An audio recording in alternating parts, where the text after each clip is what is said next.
happened in, civilizations in the past. We can kind of unite as a people that still care about the values of this place and right the ship. But I agree. It's like I would much prefer to live out in the country and just do my job instead of all of this nonsense explaining one, American civics to people and then explaining, yeah, history. Well, scripture helps too. Well, I'm never one to push religion, but scripture will help. I'm a Bible thumper from Georgia, bud. It's like we're on the same page.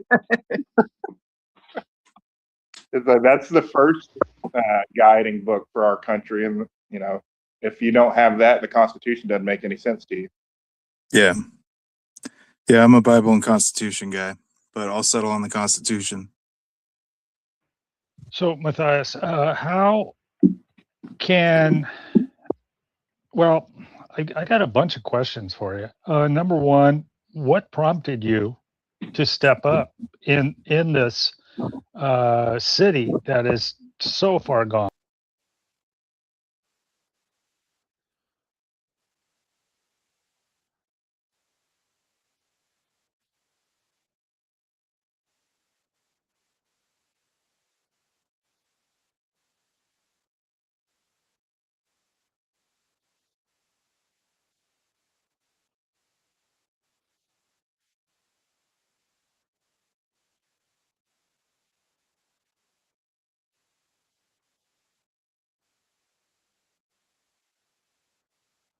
Few successful stories of internet dating.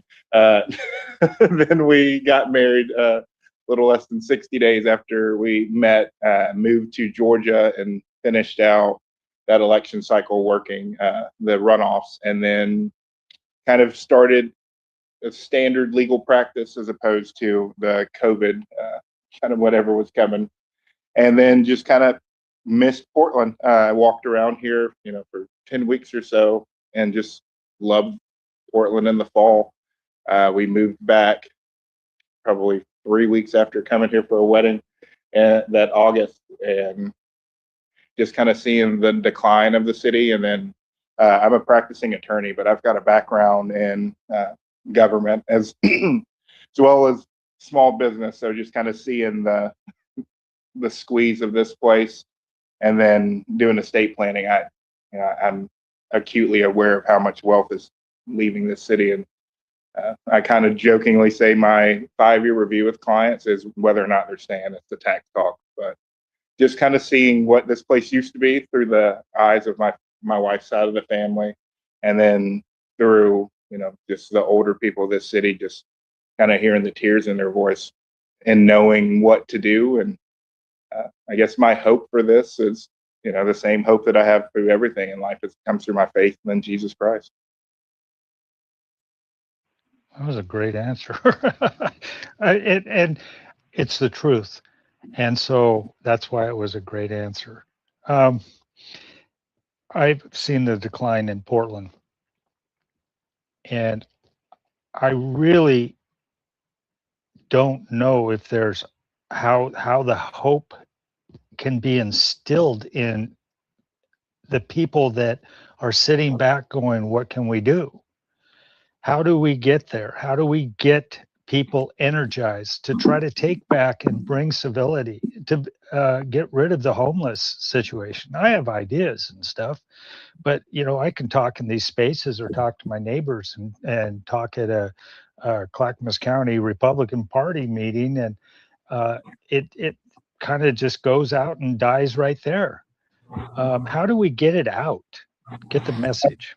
I'd say that's the first step, old fashioned. If you're not comfortable talking to your neighbors and the people in your circle, you're not getting, the first step of kind of civic discourse out, in my mind. But the main thing is education. That's what I've kind of realized. Most people do not understand what they're doing.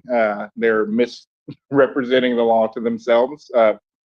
In Portland, I've seen misappropriation of funds justified as, good intentions. Me and my wife actually jokingly came up with a new slogan: fraud with good intentions is still fraud. I think that the more we shine the light on the wrong, and the more, people like Steve, standing up and, running and saying this is enough. It's like, I'm not going to back down just because you guys are bigger and stronger than we are. It's, the truth is the truth, whether you like it or not. You know, all of us are going to get burned by that sun. So you better make sure you're ready. Yeah, I got a PhD in getting beat up at this point. I feel like I've fast tracked the masters the past few weeks, man. So it's been rough, but I feel like that's kind of why we're in the boat we are. A lot of people have, packed up and left, or, just been so beaten up. And, if you don't have a true anchor of something that's bigger than you, then, you're going to give up. It's like 100%. That's the only thing that's been keeping me in it, because it's certainly an insane time to be an American, for sure. There's a lot of people that just left because of the death tax alone. But man, I literally today I had 3 clients, and that was the talk we were having. Like, are you going to stay here or are you going to move? People literally, on average, I probably have 10 to 15 clients a week, and I'd say at least half of them, I know they're not going to stay long enough for my 5-year review we build in. Yeah. It's like it's $1 million per person, and if you don't if you don't build in planning, it's like you don't even get the full $2 million as a married couple. That is crazy. So, would you agree with this, that if Portland got a hold and eliminated the homeless crisis, or fixed the homeless crisis, which I believe is a grift? I agree. That's all it looks like to me. Yeah. So do you agree, if we get rid of that homeless crisis, that would be the first step in turning the city around, or is there something else that we need to focus on? I think the first step, and it would help the homeless situation, is addressing our public safety disparities here. We are significantly below the national average for policing. It's like half of the national average for a city of our size. So we're 2.4 police officers per 1,000 residents is kind of the known standard of bare bones minimum you should have. We have 1.2 officers per 1,000 residents. So I think, one, addressing our disparity in policing. Two, to your point, cutting out the middlemen of this homeless crisis. We're dumping millions of dollars into nonprofits that have zero accountability. And, I am a skeptic. I'm an attorney. If there's no accountability and there's no incentive for them to clean the homelessness crisis, if they're going to get millions every year. So I just don't know why we keep ceding authority to people that weren't elected and then expect results other than agency creep. But I think one of the techniques I've seen in other states I've lived in that works well is drug courts. So essentially, if you get a drug-related crime, you can voluntarily get into a treatment pipeline that's usually run by a sheriff's office or some kind of law enforcement ancillary, and it's accountability based. So if you stay in the program and hit your steps, then you're able to kind of transition into almost like a Job Corps type situation where they help you get a job and kind of become a meaningful member of society. If you voluntarily withdraw from this program, then you get the full book that you avoided. I saw this work very well in Vermont when I was in law school. It's kind of the first opiate wave, and that was the only way that the small towns we were in were able to kind of stop the influx of drugs up I-95. But something along those lines, I think, and going to more accountability-based models. And I personally don't like third parties managing public funds. I've never seen it done well, and I've lived in Portland for 3 years, and it's the worst I've ever seen.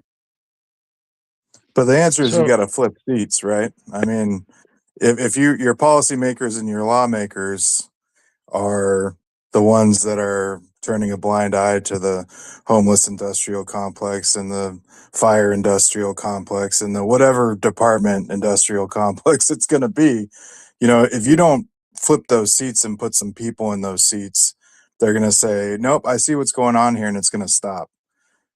Then they're just enabling the system to continue, and then you're in purgatory. Yeah, I mean, very true. The people making decisions are the ones who've gotten us in this, these circumstances.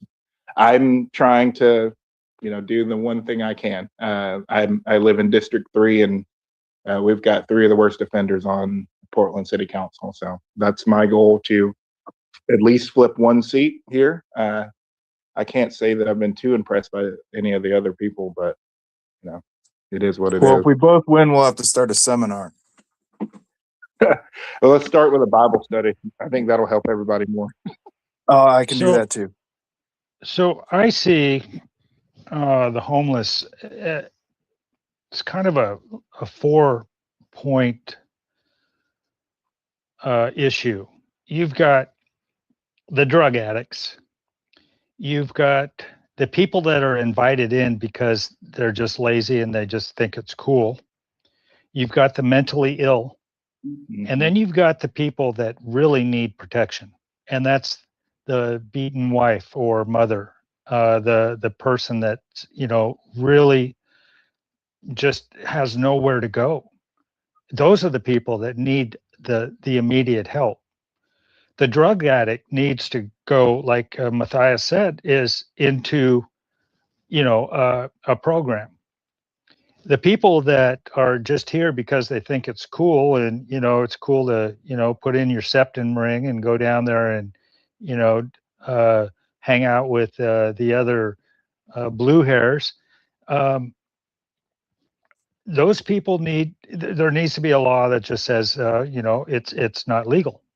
You go to jail or get out of the city.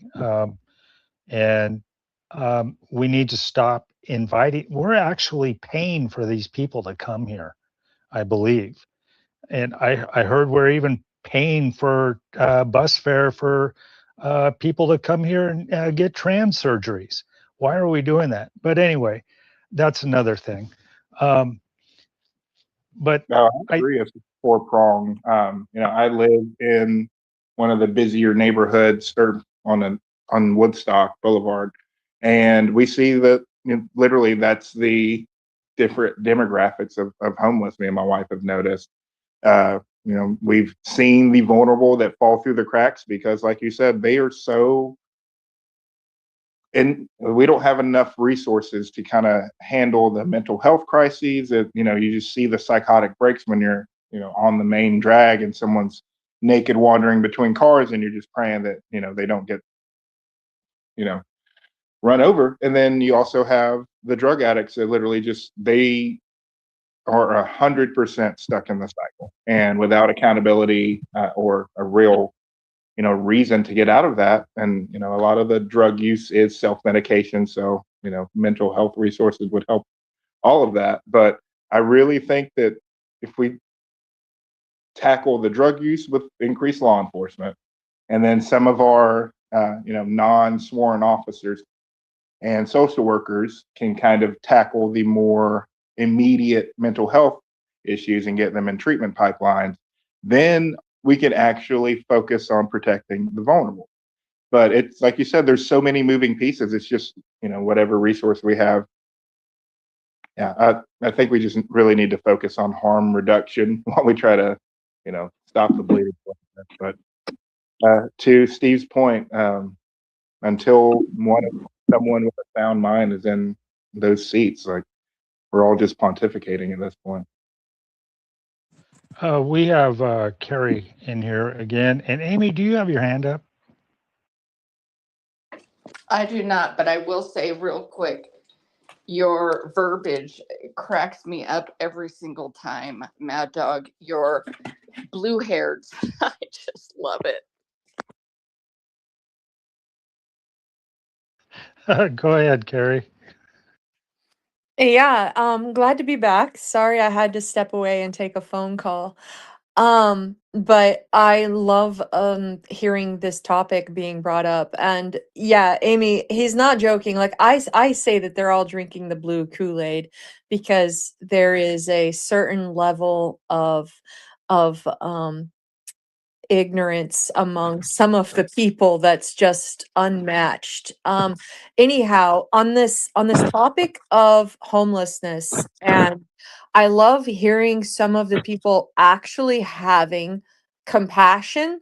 You know what I mean? Like there's acknowledgement of the problems. There's the drug addicts, there's the disabled, there's the mentally handicapped, and then there are the domestic violence victims and people that fall through the cracks. So I wanted to chime in. I don't know how many of you are familiar with the Bethlehem Inn model as far as the homeless model. I think it's being used around in the Bend area, Oregon, if I'm not mistaken. And I happen to be a person that fell through those cracks. I was in a foster care. I was awarded to the state. I was let down. I was told by the state when I applied for some welfare assistance, they said, if you're an illegal alien, we could help you. And then on the other hand, they asked me to prove that I was warded to the state, like you get some degree certificate, or like they hand you some paperwork saying, hey, you're now warded to the state. You don't get that. And what ended up happening was I was in a homeless shelter up in Washington state. And this homeless shelter, I would say, was a lot like the Bethlehem Inn model. And it had every person in that house have to be, first of all, obviously drug free. All right. You're sober. Second of all, there was a men's house and a women's house. Some of these women were married with children, but still their husbands had to be in the men's house and the women stayed in the women's. You had your daily chores. You were also kicked out, much like the Generation X. Get out of the house by 10 a.m. and you're in the house by 10 p.m. Okay. No exceptions to the rule.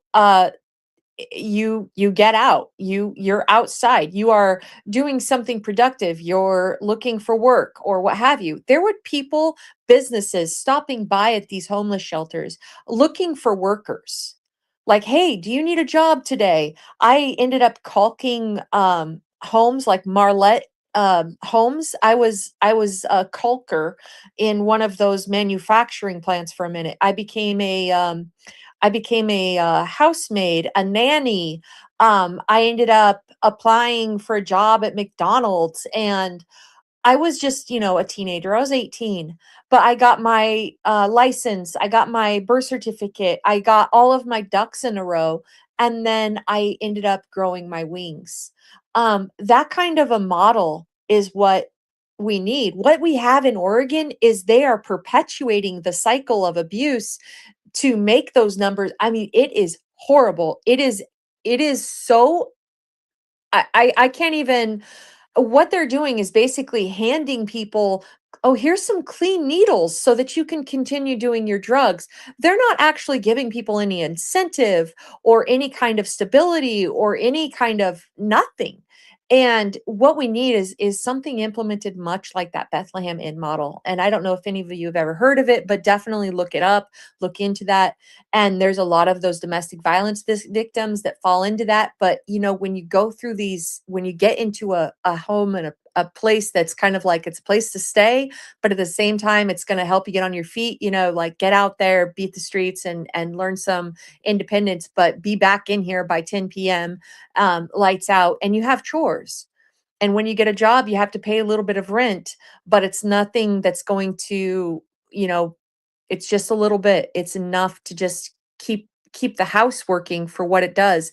And I think that was a outstanding um model for homeless people. And up in Mount Vernon, Washington, you don't see a lot of homeless staying on the homeless like you do in Portland, Oregon. You don't see people being like, here, let's get these people some tents and let's get them some needles.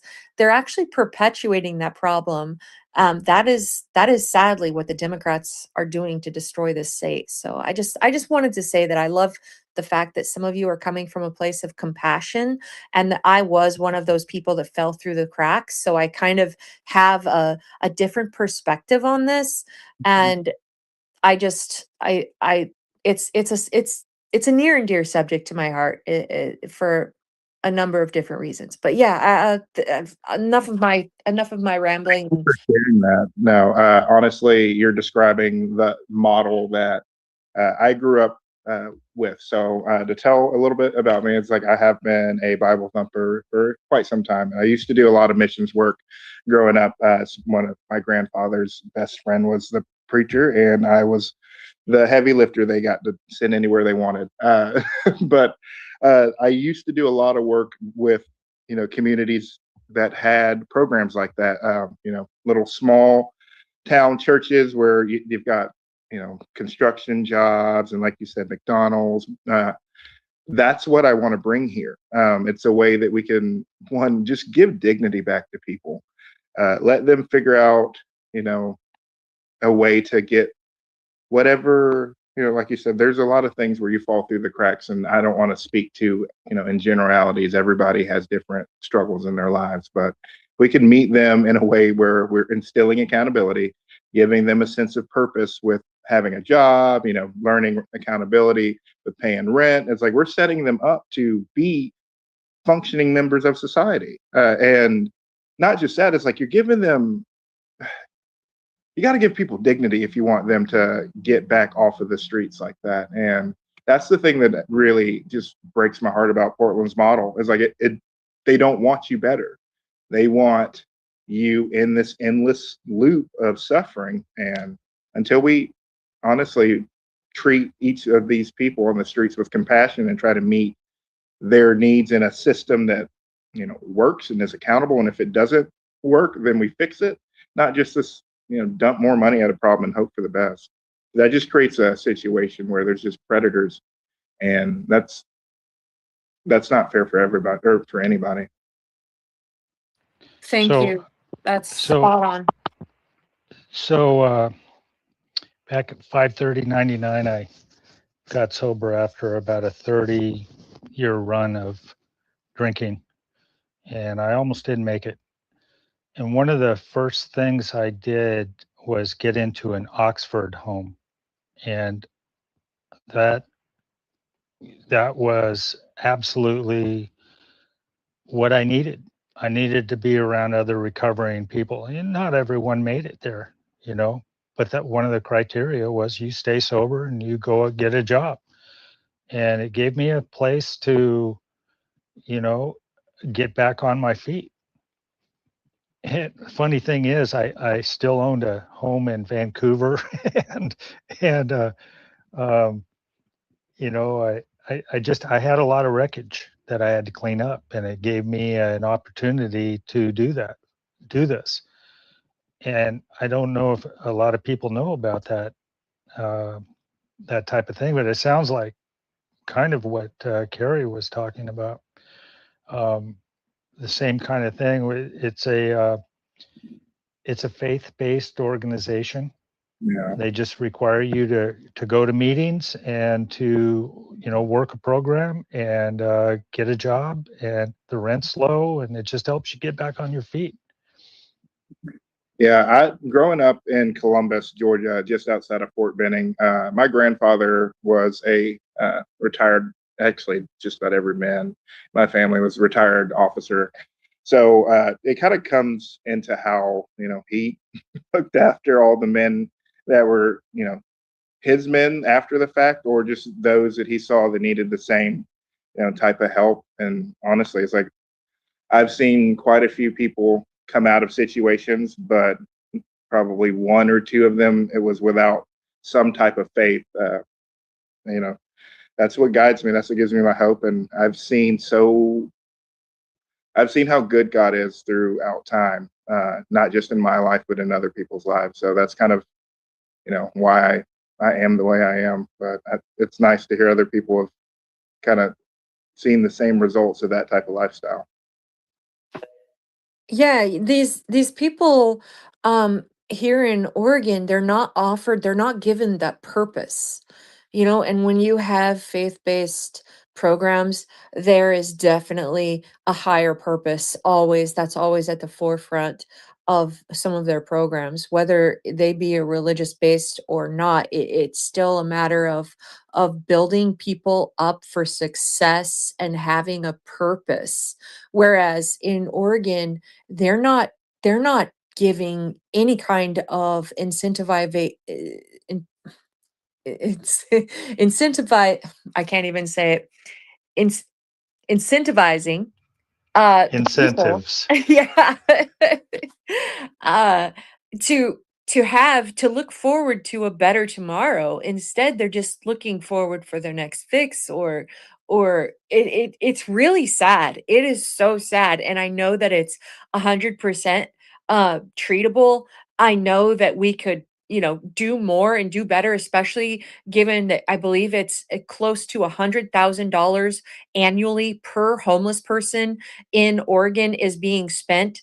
And yet, like, that's enough to buy a house for each and every one. It's all given to the administrative offices, to the government people that are working in the government for them to have a job to put food on their tables, but it's not actually doing anything for the homeless people to put food on their tables or even for them to have a table to eat at. That purpose driven life, there needs to be incentivization and a purpose, having a program that you know builds on those foundations and knows that it can go and look for people looking for work. They can get these day jobs. There's that it puts people back on the track to being independent, self-reliant, and if it's a program, if they're in rehab, getting them better. This needs to happen. Oregon is in deep trouble, and these homeless people, I don't know if you guys have been paying attention to how many are coming up in the rivers, but it is more than the deadliest river in the nation. It is like 10 times more here in the state of Oregon for these dead bodies to be showing up in rivers than it is in one of the deadliest rivers that I believe is in California. Um, it it's just appalling. When I've researched some of this stuff, I just wanted to know, how many, what the numbers are and how much money is being spent. We're just paying administrative offices and government officials to have cushy jobs while they sit on their butts and do absolutely nothing but perpetuate the cycle so that they can have a good little administrative office job. And it's a lack of compassion. It's a lack of humanitarianism.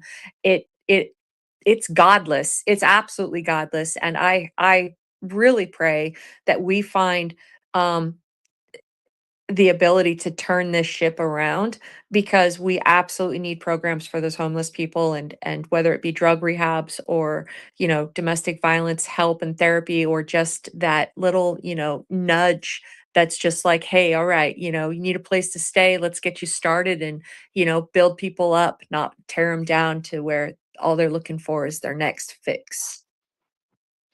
Well, we have a hand. TJ, looks like you're a Portland resident.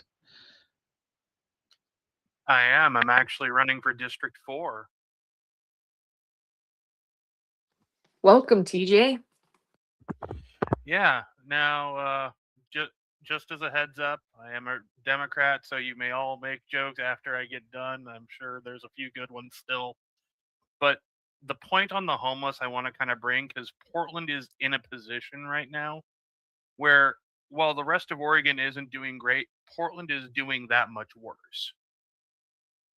Because what I see, and call me out if you think it's incorrect, we have, when it comes to helping the homeless people, we have two groups of companies. We have one group that actually wants to get something done, that's looking to help people build skills, build the economy, make Portland a better and brighter place. And then we have a lot more in the second group that's unfortunately just there to say that they did something, pat themselves on the back, get a tax break, and spend the rest of the money. That's That- Angers I me can't is if you disagree. Like That- that's what I've seen here myself. That's a fact. And I got to say that what's happening in Portland is, and has been happening in Portland over the last 5-6 years, is a humanitarian crisis. Enabling an alcoholic or addict is inhumane. It is not the way to sobriety or the curbing addiction. You make their lives hard. You let them hit their bottom. You do not enable them whatsoever. And I'm speaking from experience, folks. I had to lose my mother. She was my enabler. I had no idea. And then I went on a 2-year tailspin after that, and I got sober after that. But it took the death of my mother to do that. And right now, Portland's being the mother of these people, giving them the little kick. And this $100,000 that they're spending per person, that's the figure that was out there. They're not seeing $100. They're not seeing this anywhere. It's a grift, a giant grift, and it's an inhumane grift. And that's where I'm going to land there. Sorry, I just had to get that out.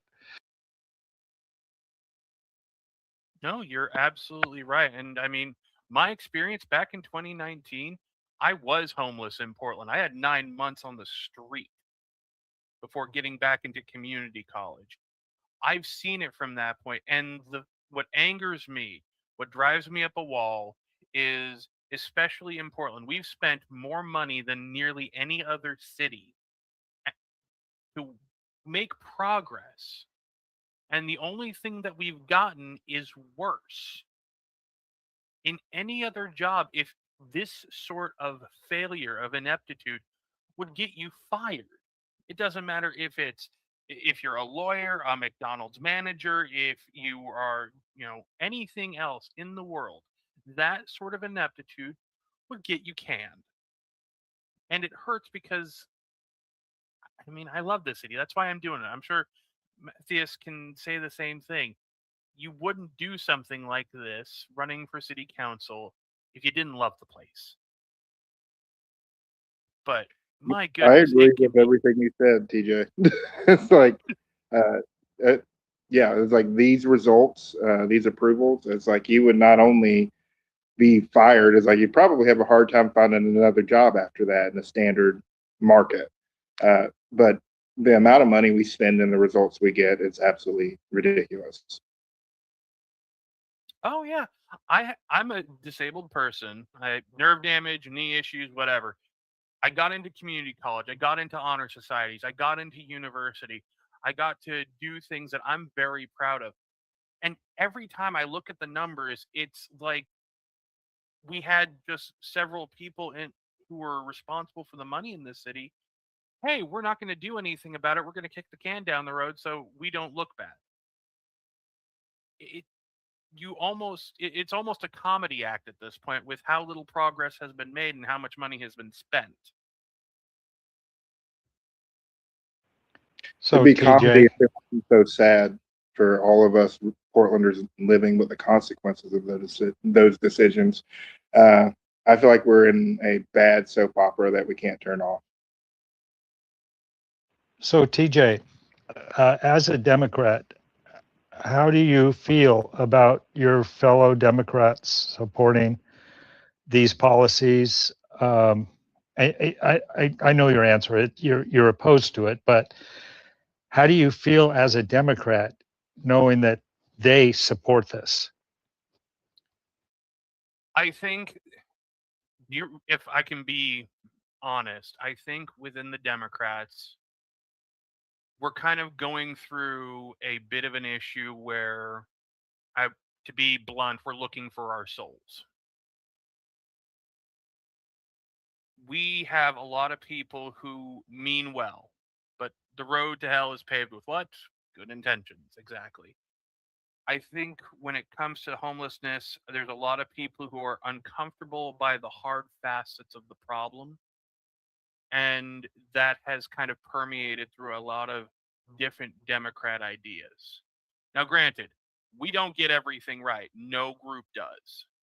But the fact that some people are just shying away because it's difficult, it makes you rip your hair out. So, in reference to homelessness, I really wish that, honestly, when I was homeless, it was a church that helped me out more than any place in Portland. I couldn't get a bed. It was actually a church that came to me. It's like, listen, we know that you don't come to us for your worship, but we know that you're trying. We see the efforts you're making. Here's something that we can help out. If you want to come by and, get a little rest here, we can do that. And I appreciate them for that. That was over in Tiger. There was a church near 24-hour fitness off Murray and Shoals. So I think hopefully that answers the question. But yeah, if not, then let me hear the question again and I'll try to refocus. But this whole subject just drives me up a wall. No, I'm not asking for you to say something that I agree with. I'm asking for you to say your truth, and that was your truth. My brother and I are on opposite sides. He's a Democrat. He ran for state senate here recently. He lost his primary, and part of the reason why he lost his primary was because he's a cons- not a conservative Democrat. He's an old school Democrat. He believes in fiscal responsibility. He believes in, well, he also believes in other things that I don't believe. Um, anyway, but he was pushed out because he wasn't DSA. He wasn't in lockstep. He wouldn't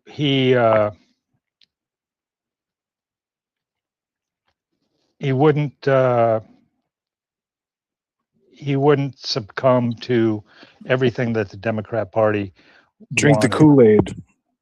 Well, that's basically it. And because of that, he's sitting there kind of homeless right now. And it sounds like the whole Democrat Party is going through that. They're being taken over. I always Seriously. tell everybody I get along great with 70s liberals. If you're like a JFK liberal, no problem. Yeah. I think right now, with the Democrats, especially in the state, we're in a position where, yeah, the DSA is kind of taking more share. There's people within the Democrats who believe the DSA is the future. I disagree. I have questions that I don't think that they've answered properly, and that's just me. But I honestly think that the biggest thing, we need to get back to what we want to do and not just be anti-Trump. That doesn't help anybody. We need to work on making our place better and not try to, oh, we're anti-X, because at that point, that whatever that person does, we're just going to be playing counter to it. I gotta say, the DSA is stage 10 cancer. You know, I don't think it gets any worse than what they represent. I mean, it's tear up and burn the Constitution and institute communism. I don't, anti-capitalist, anti-American. Period. Like, let's ruin America. There's no other way to put it. I think they're complete cancer. I feel the same way. I Anybody that's getting rid of the Constitution, I come from an army town in the South. I know what people deciding not to follow the Constitution looks like. I don't think very many people can look in their family tree and know people hung because we didn't follow the Constitution in those states. So anybody that is against that is against America. And that's a line in the sand I just can't cross. I mean, for me, just as an Oregonian, it kind of makes me a little bit confused, because you hear how they want to remove one of the houses of Congress. That's where a lot of our power in Oregon comes from on the federal level. You're telling me that we're going to be in lockstep with California and New York? Oh, no. Good luck with that. Yeah, they want to abolish the Senate. They want to increase representation in each state. They want to abolish the borders. They want to naturalize everybody coming into the country. They want to eliminate our military presence in every country throughout the world. They want to downsize our military. They want to stop all funding to all of our allies. They want to abolish the police in America. They want to empty the jails. And it just goes on and on and on and on. And all They these want to, variables added together equal destroy America. well, yeah, I mean, just shift, getting rid of the Senate and having the Congress vote on our president. That's a dictator, folks. Right there, that's a dictator, because you know what's going to happen. You're going to get all these people that are putting these people into office, which is going to be corporations and foreign entities.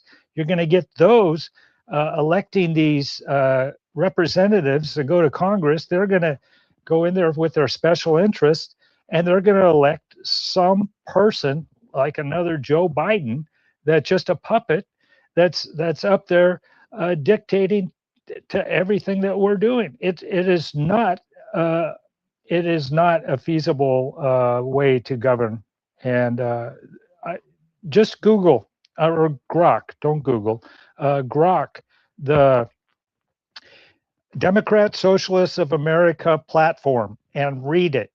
It doesn't take that long to do. Just, you can go into your X and just read that. And by the time you're down at the bottom of that, your mouth is just going to be dropped, because these people are actually getting elected into your little city councils and school boards, and they're everywhere. And it's a cancer right now that's got to be eradicated. And I hope that people like TJ step up and push back, because this needs to happen.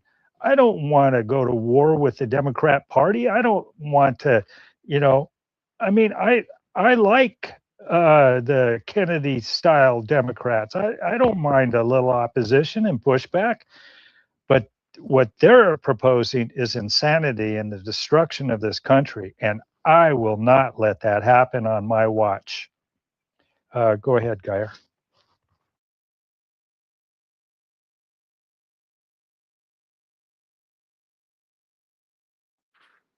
Go ahead, Geyer.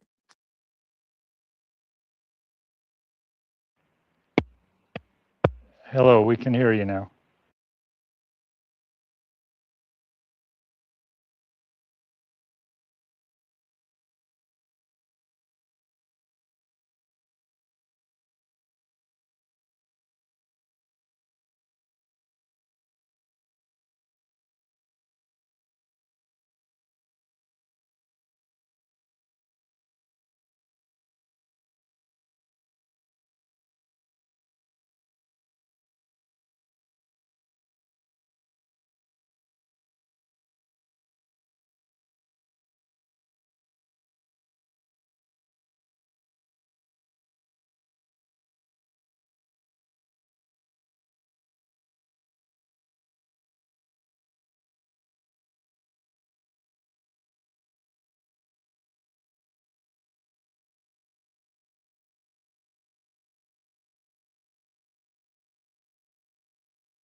Well, thanks, Geyer. I want to say that tomorrow at 4 p. Not tomorrow, Saturday at 4 p.m., I will be holding a space featuring Sterling, and it's going to be YouTube. He's going to be streaming it live on YouTube and in my space, and we're going to go over what Marxism is. It's going to be an educational space. He's going to be taking questions periodically through this. But I invite everybody to come in and learn what this is, because without knowing your enemy, you cannot fight him. And that's just the way it is. And I told you this room was going to get a little spicy. And we just got a person here with a microphone, and talk about spice. He's going to light it up. But I want Matthias and Steve to go ahead and say anything else that they want to say here. And I also want to thank TJ for coming in and taking the courage to come into a conservative space and speak your piece. I really do appreciate that. So thank you, TJ. So go ahead, Matthias or Steve, either one, I don't care.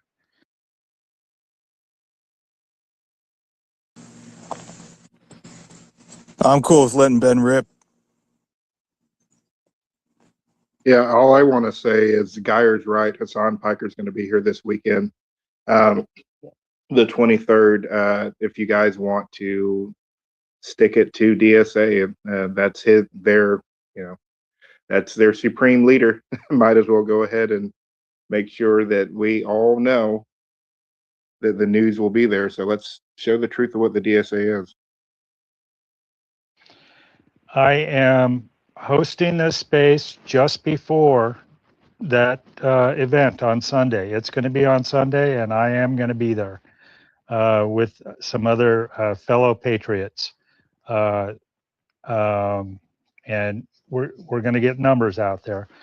Anyway, Ben, thank you for coming in. I missed you, buddy. Dude, I miss you too, man. I'm glad to be here. I just got in here late, and I apologize for that. A lot going on, but I haven't heard anything that's been said, so I have no idea what to even say. But let me know, man. What do you want? What do you want out of me today? I'm here to give it.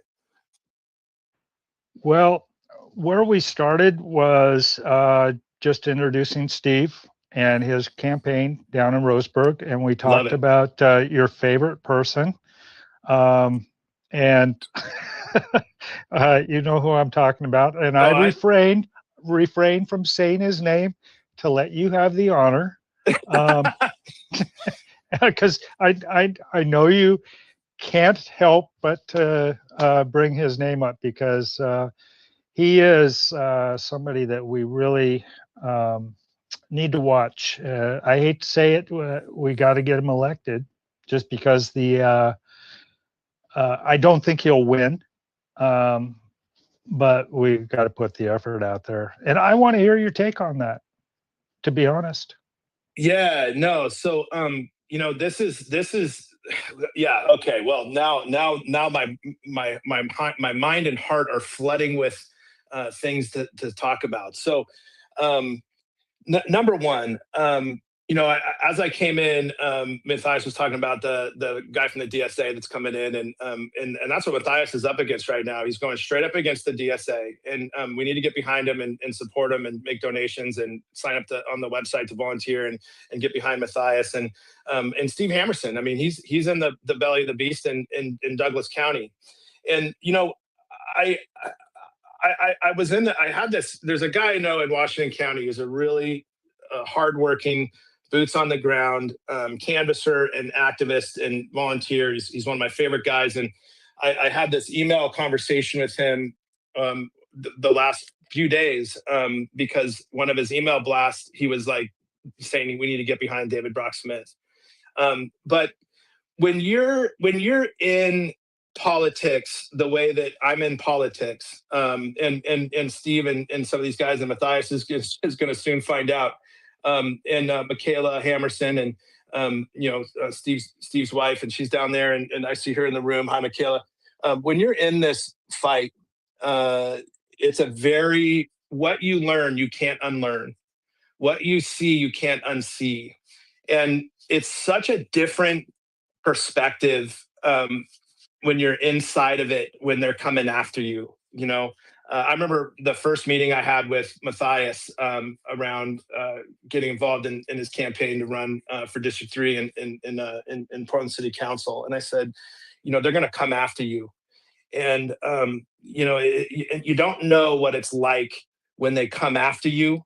You don't know what it's like until they come after you, and they come after you, they come after your wife, they come after your money, they come after your job, they come after your house, they come after your security, they come after your reputation, they come after your followers, your supporters, your friends. They come after you hard, and they come after you in ways that are very creative, very brilliant. um, David Brock Smith is one of the stupidest people I've ever met. Okay. He is not a high IQ individual. All right. But the things that he does is so wickedly smart. It's mind blowing. And it isn't him. It's who he works with. That knows how to do this stuff. They know how to keep and hold on to power. And that's what politics is all about. Is it's about power and money. And the fight, you know, going back to my buddy, the fight that I was going back and forth with is he was like, you know, he tells me, he goes, I'm so sick of your purity tests. And I say, you know, I got a pretty low bar for a purity test as far as a Republican goes. If you're a CCP agent, if you're an asset for China, then that is my purity test, pure and simple. And, you know, Matthias was talking about the DSA and what he's going up against. And the thing that's respectable about the DSA is that they're actually honest. They're actually, they tell you what they're about. They tell you they support Fidel Castro. You know, they're right there in the open telling you that they support jihad and whatever else they support. They tell you this straight up. But the most dangerous players that we have in this country, the most dangerous are the ones who act and pretend to be Americans and act and pretend to be Republicans, but they're not. Those are the dangers. Those are the most dangerous actors that we have in our political world, and it's all outside the bubble. There's nothing. It's outside the bubble. When you get outside of the bubble, it's just a different world. But you know, I'll go back to, you know, David Brock Smith and how I met him. I met him or became aware of him in 2023 when what's his name was pulled off the air because he was asking him about his biggest single largest donor, a guy named Thomas Tuttle, who's a billionaire from San Francisco, who's a registered Democrat in San Francisco. And David Brock Smith was so pissed that he was asking him questions about that in a live interview that he ended the interview immediately and left, and then sent a cease and desist to the radio station and threatened to sue the radio station if they didn't fire him. And they fired him. And I heard about that, and I went out to I reached out to him, and I started to understand, why did this Republican senator get so upset to fire this guy from the radio station for asking him questions about who he's funded by? To me, that seems like a real logical question to ask any politician. Who are you paid off by? Who's financing your job? And I just saw that as corruption, and I went after the corruption to find out what was going on. And that's how I met Michaela. That's how I met Steve, and that's how I met the Roseburg Six. And that's how I met Todd Vaughn, because they were fighting this fight by themselves in Douglas County against the most powerful individuals in the Republican Party in Oregon. And we have to understand something. This fight that we're fighting is not about Republicans and Democrats. It is just not. The true fight, the true war that we're in is a fight against our government. Our government is the enemy. It is not Democrats. It is the government. And there are people in our government who are good. There are people in our government who care about us, who care about our country, who care about our Constitution, who respect it. And then there are people in our government who don't. And the government is the problem. And we need to start thinking bigger about who we are and who we're actually fighting. And that's the craziest thing about politics that I've learned since 2021, when I was involved, when I got into politics, like started to get into real politics, is that the attacks, you don't always know where they come from, and you don't always know when you're being used as a pawn in a scheme, and that is really something I want everyone to stop and ask themselves. Have I been used to further the power of our government in some way or another? Because we're PCPs, we're all active in politics, we all are trying to make a change, we're all here participating in civics, and so I really want I want you to ask yourself that question: who is the real enemy here? Is it Democrats? Is that the end all be all, or is it government? And is it foreign government? And that's where Oregon is. We have every indication, every major indication that our state government, our caucuses, our legislative caucuses, our executive branch, even our judicial branch, is involved with South American cartels and Chinese influence. Our institutions, our educational institutions, are fully entrenched with Chinese assets, and they are destroying our nation from the inside. They're destroying our state from the inside. But the people who are actively doing the destruction, many of them believe they're righteous.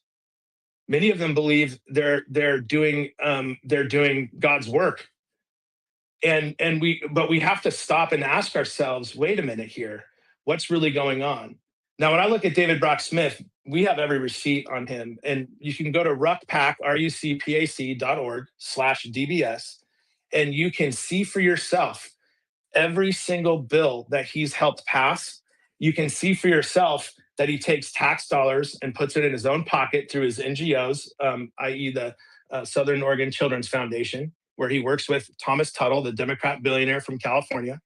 And he is paid through that. You can see in property transactions that state reps down there like Virgil Osborne are sold major plots of land for $1. You can see that the Southern Oregon Children's Foundation purchases property high and sells it low, and that's how you hide making payments and payoffs to people. You can see in Portland where we spend $1 billion a year almost on the homeless industrial complex, and more and more and more is spent every single year, only to see homelessness increase and rise by 15 to 20 to even 30% year over year. The problem is that there's not enough. The money launder is getting so big and so large that they have to match that cartel funds, and that's what they're doing. And you can look at it back in what was it, 2022? I think it was, I think it was 2022. When Willamette Week broke the story that Rob Wagner and Tina Kotek and Tobias Reed, I think it was one of them, or maybe it was the other guy, our Attorney General, where they were taking bags of cash from LaModa, which is the largest marijuana distributor in the state of Oregon, and they're out of Florida, and they have direct ties to South American cartels. They've been investigated. They've had indictments, and have been in even forced to testify, subpoenas and stuff like that in cartel cases out of Florida, and they came to Oregon, and they're paying them bags of cash. Remember that with when the previous Secretary of State, this rising star in the Democrat Party, just break out. My brain is kind of fried right now, but I'm not remembering names. But she was caught taking $10,000-$15,000 a month from LaModa, and then making sure they didn't have to have any permits to distribute. So that's all cartel funds. That's all cartel money, and we already have those facts. And you can see you can watch the launder happen in front of you. Where's all this money going? It's going to NGOs, and that's dark money. NGOs are dark money. Once it goes to the NGO, that money's dark. And so they're running billions of dollars a year through NGOs, and all those NGOs are connected. Now, it's the same thing in Southern Oregon, where the Republican powerhouse, the pillar of power in the Republican Party is Southern Oregon, and Southern Oregon should be rich and wealthy, and it's not, and it's not for a reason. There's been millions of dollars. I have informants in federal government that have revealed to me that there's different investigations going on in Douglas County around the sheriff's office, the sheriff's department, and other agencies where they're funneling millions and millions of dollars into LLCs that pop up and disappear, and we don't know where it goes, but we see that that's happening. We know that that's happening. David Brock Smith is 100% in on that. When we ran Todd Vaughn against David Brock Smith in 2024 for his in the Republican primary for his Senate seat, which he was appointed to, that's where the story of the Roseburg Six came from. And there were 6 people who decided they wanted to support Todd in challenging David Brock Smith in that primary. And every single elected official in Douglas, Coos, and Curry County, from the district attorneys to the parks board president, they all signed and made public. The state reps, all the commissioners, the district attorneys of the counties, they all signed this public and made public this letter of endorsement to recall the members of the Roseburg Six. And they said that they were attacking Republicans. And so we're going to recall them from their elected positions in the Douglas County Central Committee. And at that time, Michaela Hammerson was the vice chair. Todd Vaughn was a delegate to the state. And David Brock Smith signed it. The county clerk, Dan Loomis, signed it. All the commissioners signed it. And they put it out there and they ran the recall. And it was a really cool thing, because those 6 individuals walked in there and in front of a big circus, because we turned it into a big circus, and they walked in there and were humiliated in front of their peers, and they were recalled by their peers for supporting a good man to challenge a bad man's appointed seat. And that's where things really started to go, because Todd Vaughn, when he ran for that seat, there were fewer votes in the Senate race than in Virgil Osborne's race as a House rep. And Virgil Osborne did not have a challenger. So in that time, David Brock Smith threatened to sue me. He sent me letters and then reported and then sent it to the media. And he came after me because I was helping Todd's campaign. And he was accusing me of lying about him and slander, and he sent a cease and desist. And I told him to go fuck himself. And I told the Capital Chronicle that was my quote. He can go fuck himself. All this shit, everything I'm saying is true. And what you need to understand about Smith is that he's on the Oregon China Council. And if you go look up what the Oregon China Council does, it will blow your mind. He's on the board of that. He was the chairman for many years of the Southern Oregon China Connection, which is another NGO that takes tax dollars and sends delegates to China, back and forth to China. He goes to China at least every year. Thomas Tuttle, the billionaire who has given him more money cumulative since 2016 than the entire corporate lobby combined, a single billionaire individual out of San Francisco, owns a hedge fund company that services the CCP. Its 2 largest clients are the biggest movie theater chain in China that's owned by the CCP, and the biggest hotel chain in China, which is also owned by the CCP. And this man, Ben, yeah. Ben, I just got to tell the audience that you have receipts for all this, and 100%. Yeah, if anybody wants to question what Ben is laying out, just DM me or contact Ben. I'll get you the receipts on this. This isn't slander. This is these are facts that have happened, and he's just laying them out. And I'm just laying them out. Yeah, I just want everybody to know that this isn't just a slam on an individual or character assassination. I don't believe in doing that when somebody cannot defend themselves. I would invite him here. I didn't reach out because I didn't think he'd come anyway. If he knew that Ben was in the room, because I don't think that he would be able to defend himself. He's also Anyway. scared of me. He's also scared of me. I've been at multiple events where he's there, and I tried to walk up and introduce myself because I like to look these people in their eyes and shake their hand and tell them to their face that I'm going to take them out.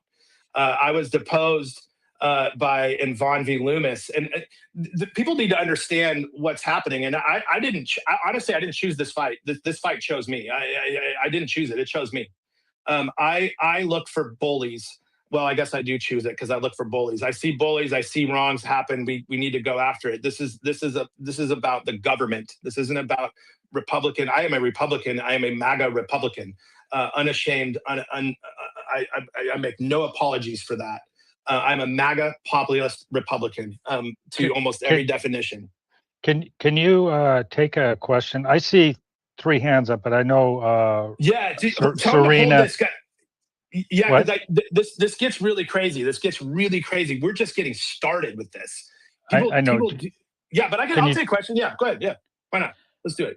I see 3 hands. I see Amy's hand still up. I see Geyer's hand up, but I see Serena's hand up, and I know that just came up. So, Serena? Yeah. Oh, mine's totally off topic. I'm not gonna lie. It's about I think Jen put it in the purple pill. It's about what I just uncovered.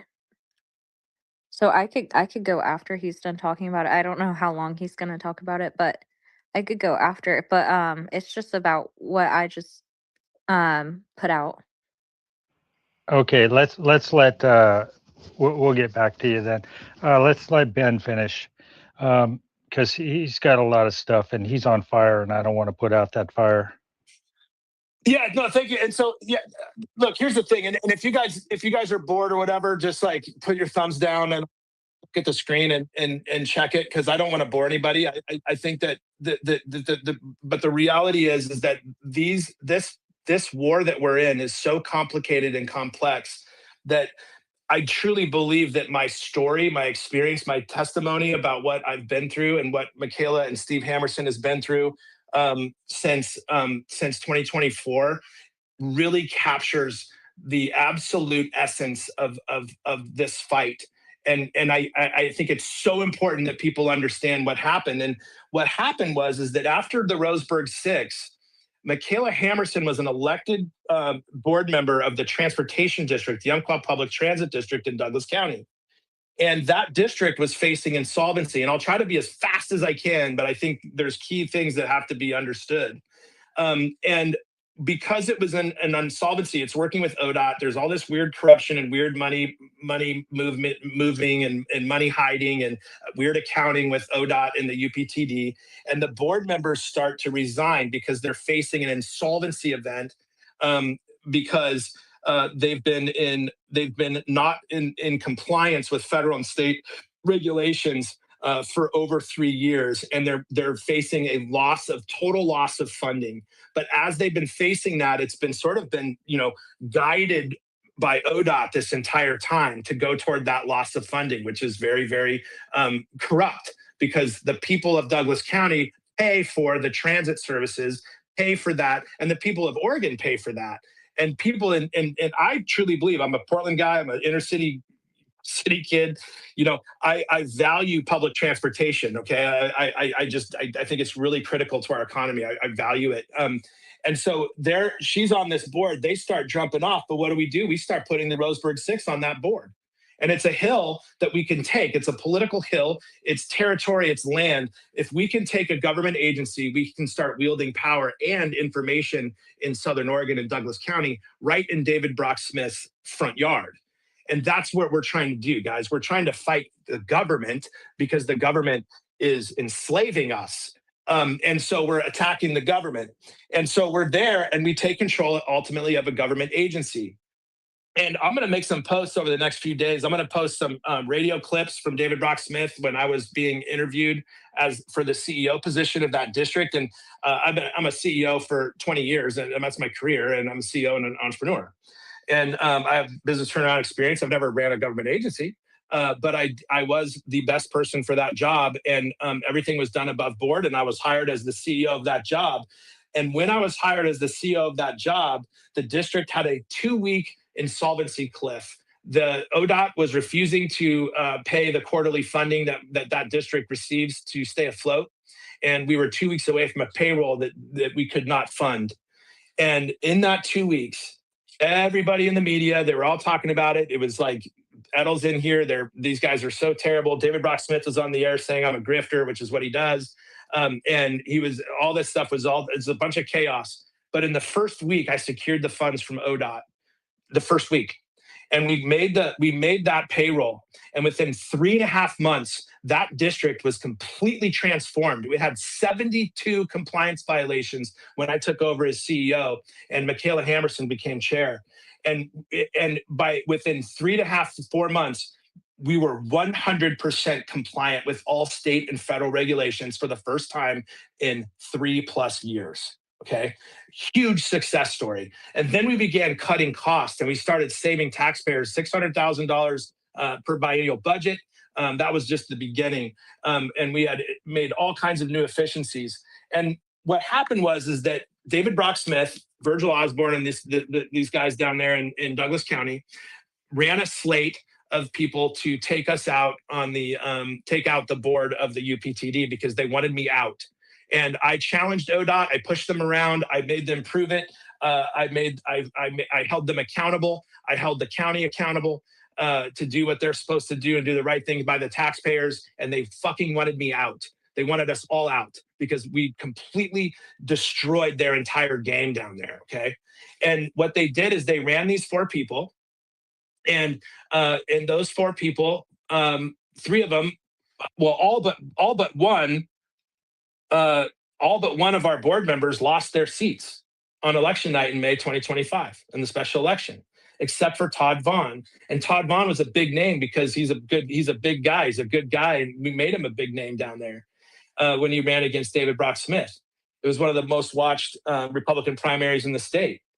And Todd Vaughn wins on election night by 90 votes or 75 votes or something like that. Some under 100 votes, he wins. And then Dan Loomis, who was installed by the commission and by David Brock Smith to be the clerk, I think, and this is my opinion, to rig elections. That's what his job was. And he goes on for the first time as a county clerk. He goes on an 8-day reporting blackout and counts ballots. Well, I'm the CEO of the district.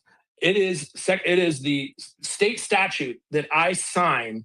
The part of the process is that the CEO of an electing district has to sign the certification of the election in order for the clerk to certify that election. And when the clerk, Dan Loomis, released the final numbers 8 days after election day, what I saw was 48% of the total returns in that election came in after election day. This is an 80% Republican district. Okay.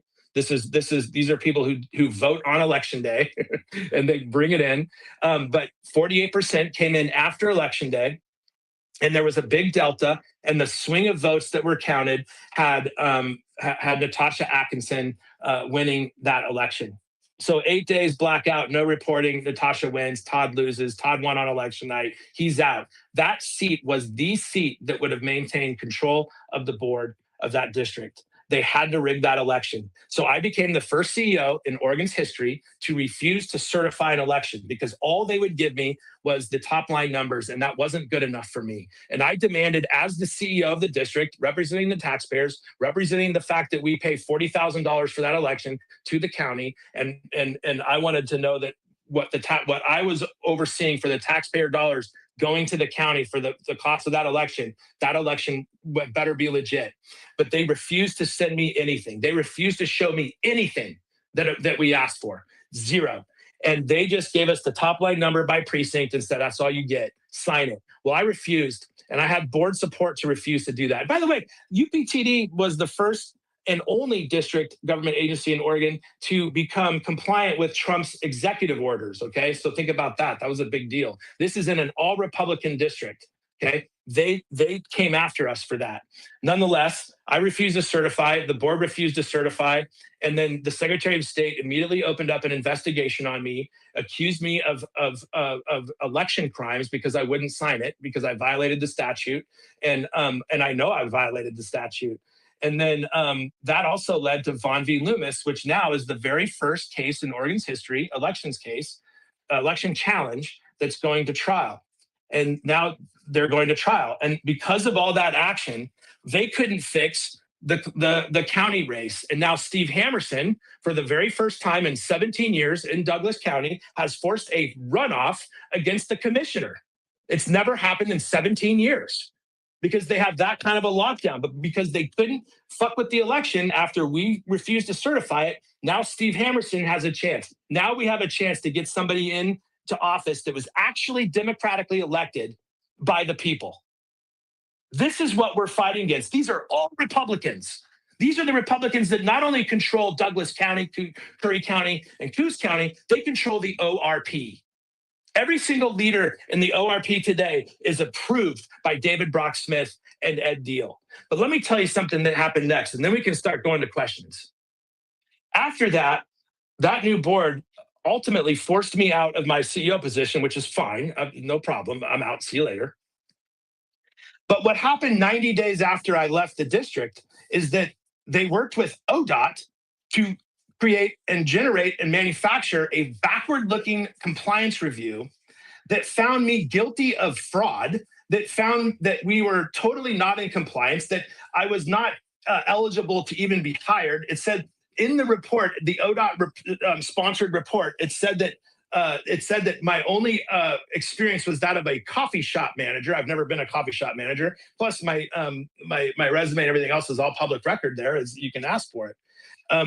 And they just made this completely false report, and it was sent to the media because when I was being deposed in Vaughn v. Loomis, in that case, I was getting deposed by John DeLorenzo and the attorneys for Natasha Atkinson and Dan Loomis. That day that I was being deposed, I was requested by Willamette Week to make comments on that ODOT report.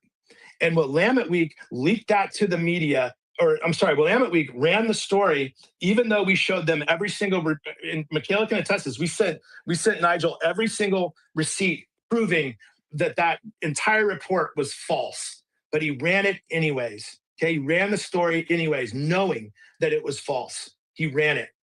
And so then after that, they came at me and attacked me because they have to discredit me because I know too much about what they do. I know too much about their crimes. And it's a ring of criminals. And a ring of criminals fucking you over is, do you care if they're Democrat or Republican? Come on. And if you do care, you're too stupid. You're too stupid if you care to deserve anything less. That is my opinion. Ben, do you mind if I interrupt you just a Go second? ahead. Yeah.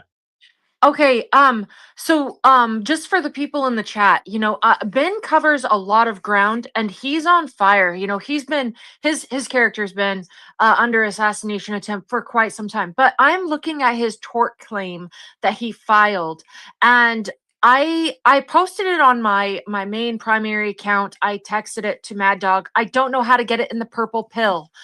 This is a public tort claim where you can follow along and find out and see the line, the chain of events, the timeline of everything, where he's talking about when Ben filed the formal complaint against David Campbell, the formal letter demanding the immediate removal of Officer David Campbell from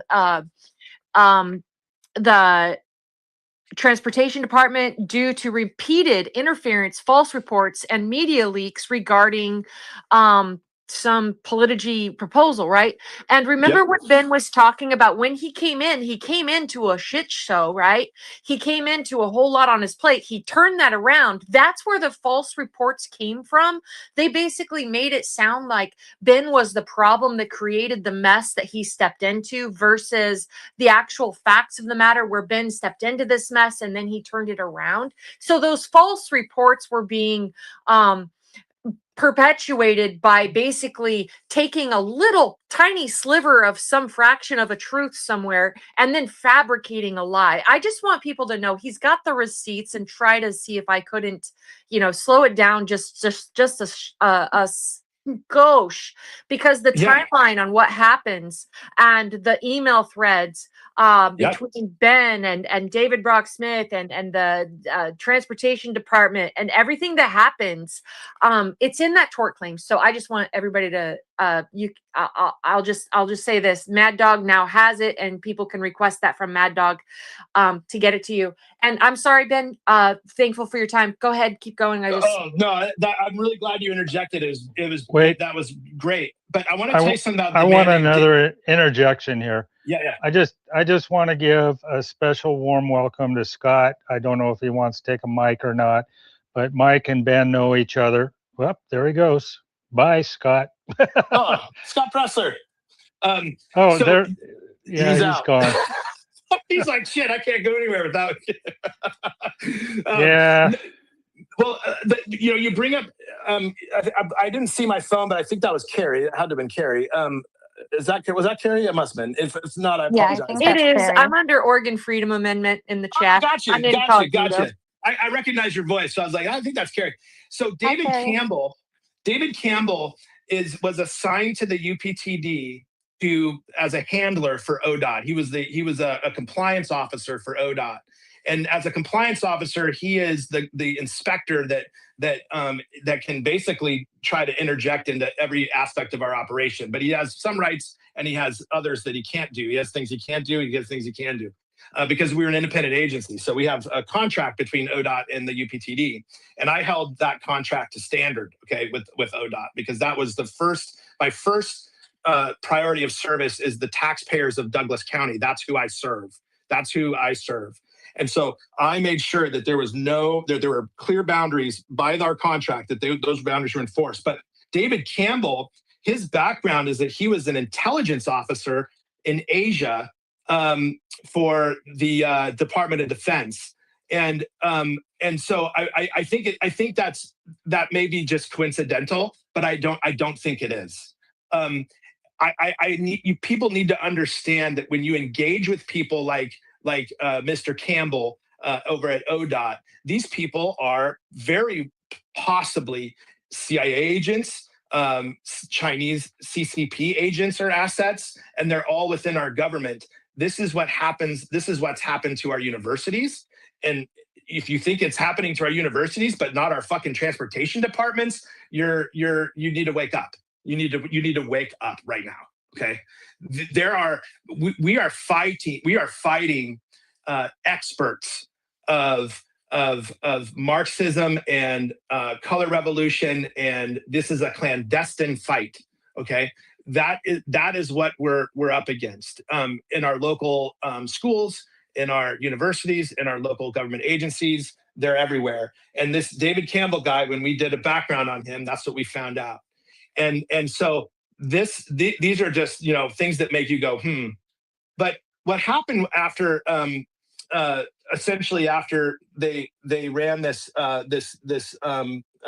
ran that hit piece on me through the Willamette Week, is that IP37 at that time was generating about 10,000 signatures a month. We were on track to getting it on the ballot. And when they released that report, we had 33 of 36 counties supporting IP37 and circulating IP37. And after that report was released and they came after my character, we went down to about 12 counties. Okay. And we still got technically 84,000, 82,000 signatures, something like that. We turned in 72 or 3 or whatever. But we got about 84,000 signatures in total. And we were probably one of the biggest, we hit the kind of the highest top line of any of the grassroots, unfunded, initiative petitions, right? But they had to come after me, and they had to come after us because we were going to put in-person voting on the ballot, and they had to stop it. And it was the entire time the Republicans. And one of the things that we discovered, in fact, it was an independent journalist that discovered this, is that the deposition of me in Von V. Loomis was December 2nd, 2025. I resigned in August of 2025. And the ODOT report began its work in September of 2025, immediately after my resignation. And it was October 2025 where an email from Ed Deal's staff to the ODOT liaison to the legislature requesting a copy of that ODOT report. Ed Deal's office to the ODOT liaison to the legislature, and also they discovered email communications between ODOT, one of our handlers at ODOT for our agency, her and higher ups in the executive C level of ODOT Transportation Division, discussing this request by Ed Deal and helping to coordinate the distribution of this to Ed Deal. And that is where the sort of the path, the footprints stop at the side of the river, and then you can see directly on the other side of the river the footprints continue, where it went from Ed Deal to Willamette Week. So Ed Deal, I believe, leaked that report to Willamette Week with one intention in mind, and that was to destroy me politically, and to destroy my reputation, and to destroy my ability to ever be hired as a CEO anywhere, much less at a government agency. And so that was Ed Deal. And Ed Deal is absolutely involved in that cabal, in that Republican cabal. And so, all this talk about, well, IP 37 is never going to work. It's never going to work. He lied. It was working, and we were proving that it was working. And we were actually surprised at how well it was working. And they had to do something about it. They had to stop it. These people, okay, these people are the people we're saying we need to get elected. We need to get behind them. We need to help them. There are good Republicans. And people hate me for this, but I fully support Christine Drazen. I'm in communication regularly with her campaign, with her. I want to see her be successful. I want to see her get elected. I think she has a tremendous opportunity, a tremendous chance to become elected. And the reason I support Christine Drazen, even though I've been very outspoken against her in 22 for putting tampons in little boys' bathrooms, and other terrible things that she's done, anti-gun laws stuff. I mean, you name it. She's made mistakes, and she's admitted to me. She knows it. She's not going to. She hasn't done anything like that in a long time. She's outgrown them. The reason I started wanting to get behind Drazen is because prior to when I was working at the district, before the attacks came, all these guys, Yunker and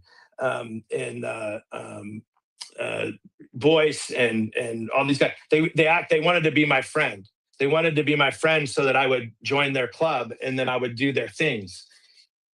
And so they were trying to tell me how they're planning a huge attack against Christine Drazen to get her out. And that's what piqued my interest. I'm like, whoa, she's peeling away from this. She's peeling away from the caucus corruption. And so here we are today. We have every receipt. You can go to benadel.com and you can click on press and you can see the tort claim if you want to, or you can ask Mad Dog or anybody. It's there. You can also ask UPTD for a public records request or ODOT and get the tort claim notice. I am suing them.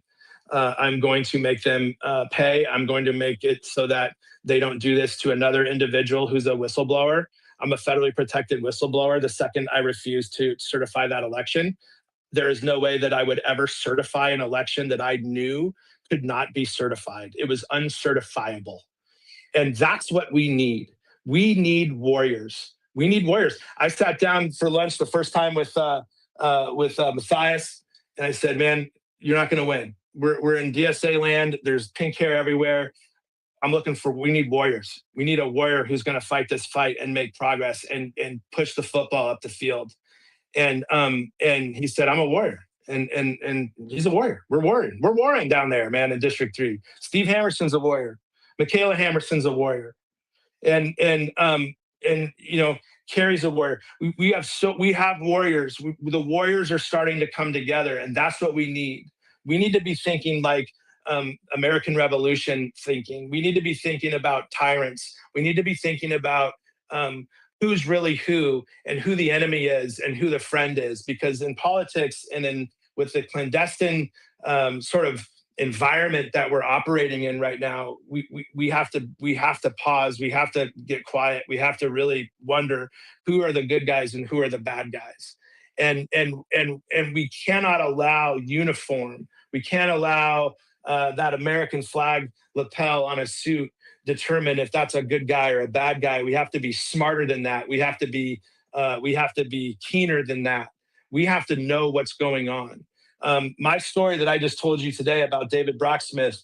David Brocksmith is the puppet master. Actually, he's a puppet. There's a puppet master through him, and he's running for U.S. Senate for one reason and one reason only. He's not going to win. He's trying to change his reputation with Republicans across the state of Oregon, because the Republicans in Southern Oregon know who he is. He's been their senator. He's been their representative since 2016. And they know who he is. He tried to put the windmills off the coast, and that's a whole nother deep dive. But you want to change Oregon? Let me tell you something. This is crazy. People are going to hate me for this. I don't care. It's true. You want to change Oregon? Coos Bay is the largest natural deepwater port in North America. Okay? You industrialize that port, you will have a boom town in Southern Oregon, whether it be Roseburg or Coos Bay, where you're going to have a city that outgrows Portland probably 100-1 at pace, and it's in a Republican-held district, and it's gonna force redistricting not only for congressional maps but for House and Senate districts. You have to understand, 40 of the 60 House districts in Oregon are in the Portland metro area. The Port of Portland. If you control the Port of Portland, you control the state of Oregon. And we're sitting here on fool's errands, running around trying to get Republicans elected in this state, while we have Republicans who have control of Southern Oregon refusing to do what they know is going to change our state forever. And the Port of Portland, they know. And that's why David Brocksmith wanted to put the windmills off the coast of Coos Bay, because if he put the windmills out there, he would forever thwart the industrialization of the Coos Bay port. And that is what he was paid to do. That's what he's trying to do. That's what these guys are trying to not do. You build a city, you build a port down there, Southern Oregon becomes, and I'm telling you, the weather down there, I worked in Southern Oregon, I was like, damn, I could live here if they had a decent restaurant. I could. It's a beautiful place. You ready for some hands? I'm ready for some hands. Okay. I'm going to, I know he's just coming up, but this guy is, he's a rock star. He's from Cuba, and I don't know if you know him. It's Dr. Reyes. And I'm going to let him jump over Sterling really quick because he's got bad internet connections. And Dr. Reyes is in the communist country of Cuba, and he asked for a mic. I'm going to let him speak. Let him go. Love it. My dog, how are you, my brother? Hello, everyone. How is the kidnapped Oregon? Well, we're on fire. We're learning about corruption, and we're going to come to a solution.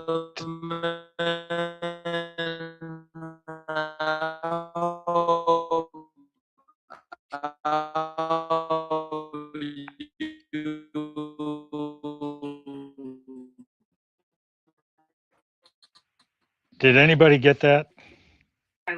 Oh, not at all. He broke up really bad. Yeah, you're going to have to get in another tree there and hold your arm out a little bit farther there, Dr. Reyes, to get that signal, because it's not coming in good. We're going to go to Sterling while we figure out Dr. Reyes's microphone. Hey, everyone. Can you hear me? Loud and clear. Yes, sir. Awesome. All right. This question's for Ben, because you were talking a lot about Republicans that are, just as bad as Democrats, if not worse. And the culprit, I'm neck deep right now in Traditional and Critical Theory by Max Horkheimer. He's the father of critical theory. And what I'm learning is that they don't treat knowledge, the aggregation of knowledge, as unbiased. They believe that everything that you know, that you learn, that you hear about is all controlled by systems of power. And so one of the things that I like to do, as well as educate, is give people the correct questions to ask people to identify who it is that they're speaking to. So if you want to know if whoever you're speaking to is a critical theorist, especially if they're a politician, is you ask them questions like, do disparate outcomes necessarily mean discrimination? Or is there a correlatory there between discrimination? And if you put them on the spot, let's just say it's a public event, you make them answer one way or the other.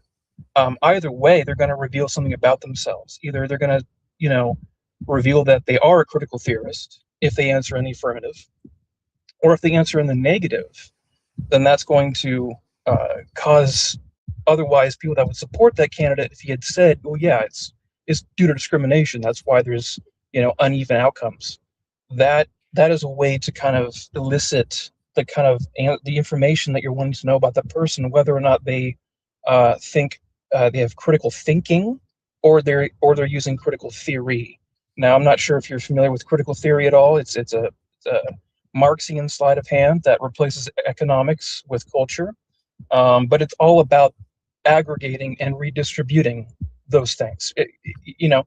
So I'm just asking if you're familiar with critical theory and whether or not that's something that you're aware of as infecting our political system, because there's a part of me that's going, yeah, we get the right person into office, but it's like at a certain point the buck stops. Nothing changes. Nothing ever changes. Same trajectory. Yeah. Same momentum in the wrong direction. Yeah. Right. So, are you familiar with critical theory at all? Yeah, I mean, look, I've heard the term critical theory. I'm not an academic. I'm the furthest from an academic. I'm more of a bull in a china shop, literally.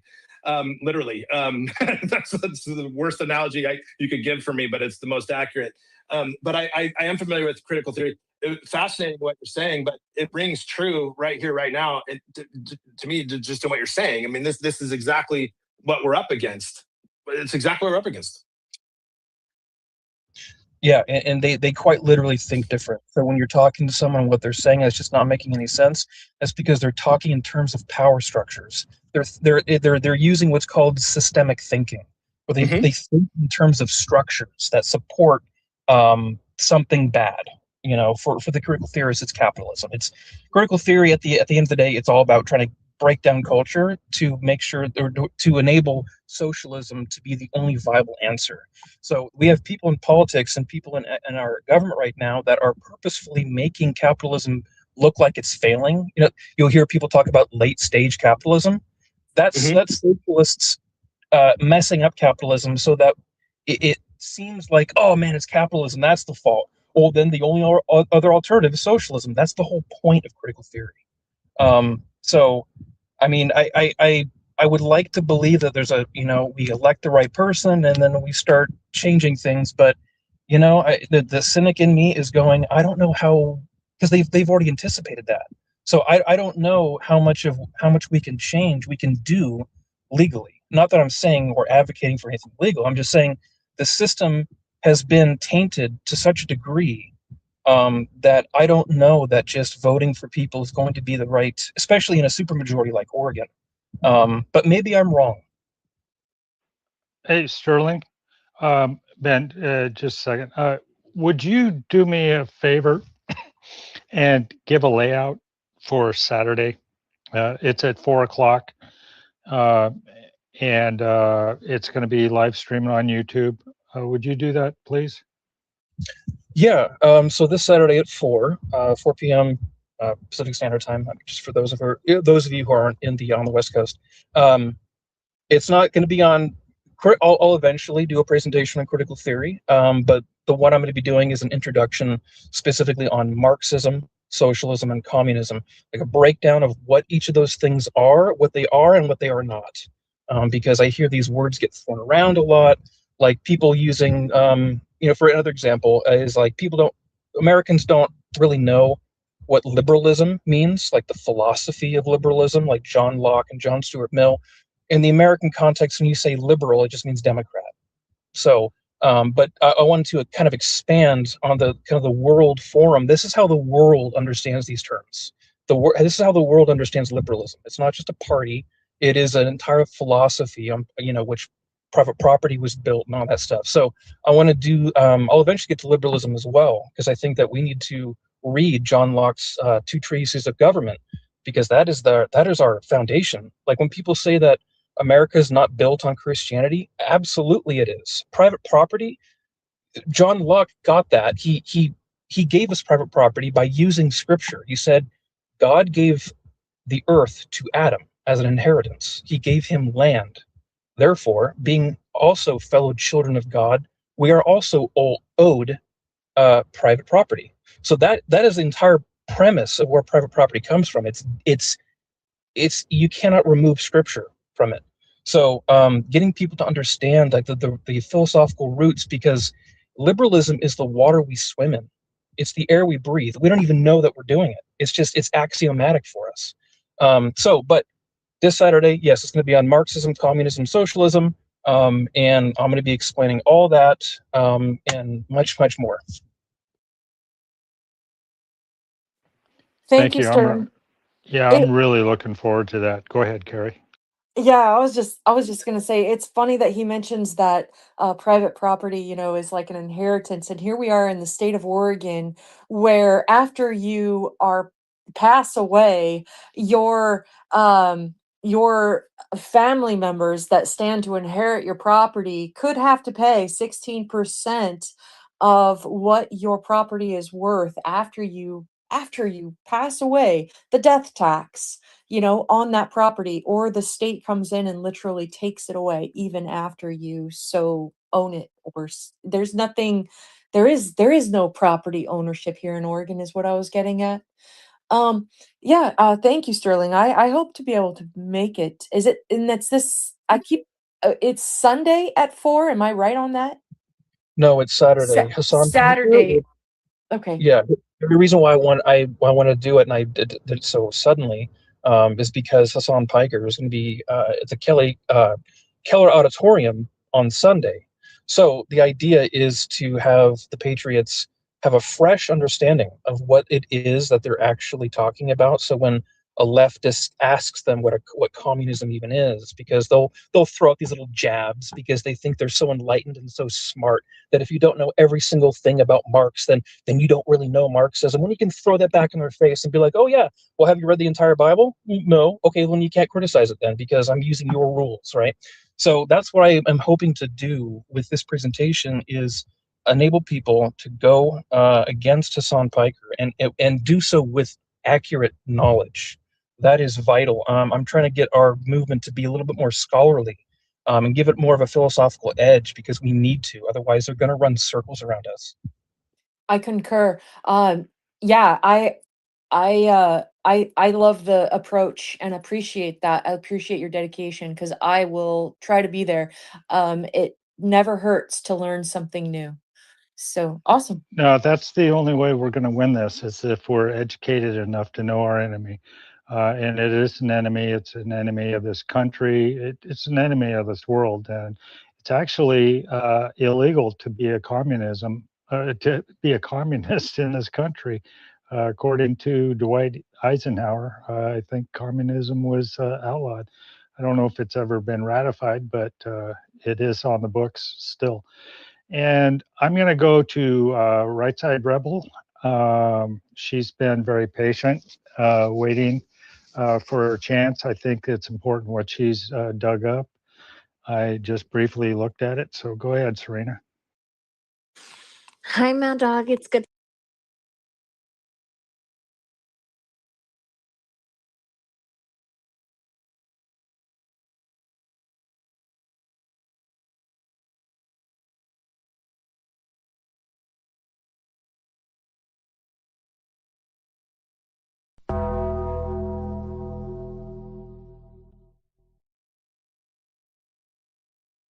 I ain't been here 5 minutes. Next thing, cigar show.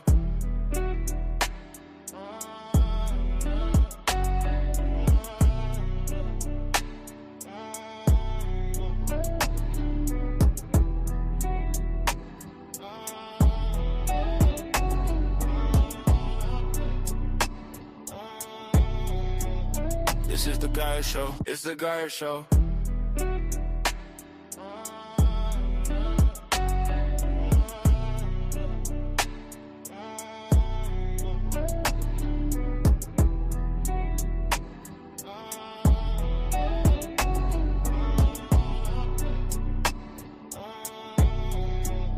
This is the guy show. It's the guy show.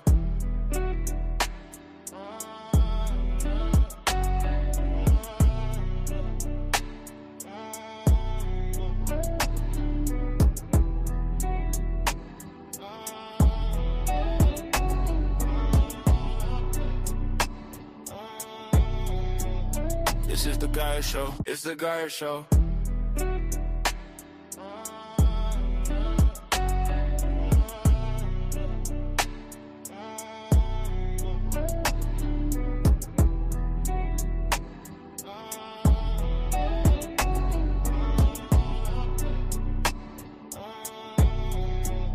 This is the guy show. It's the guy show.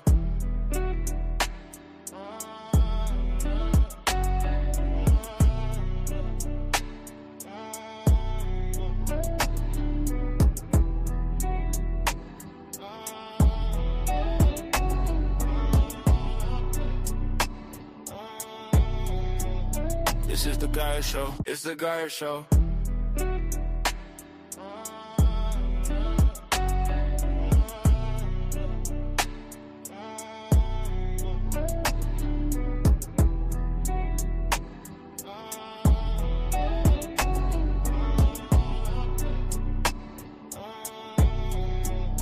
This is the guy show. It's the guy show.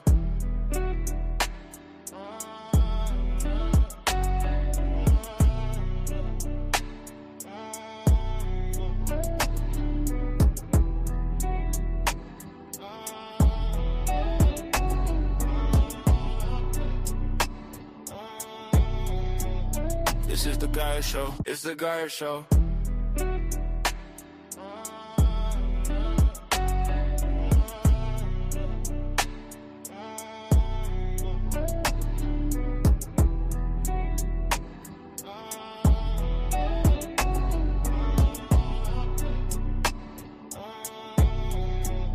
This is the guy show. It's the guy show.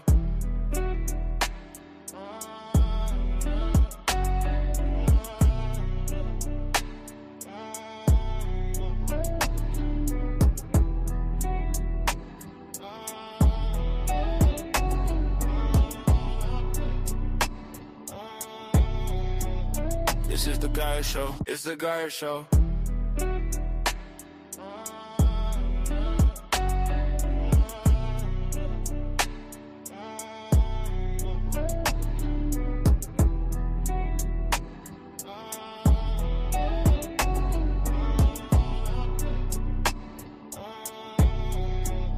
This is the guy show. It's the guy show.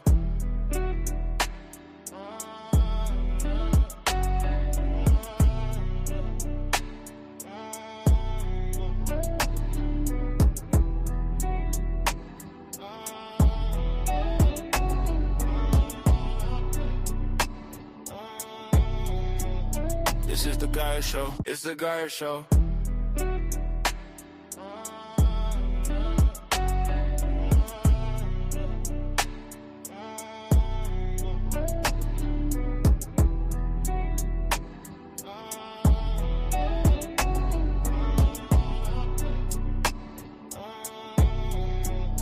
This is the guy show. It's the guy show.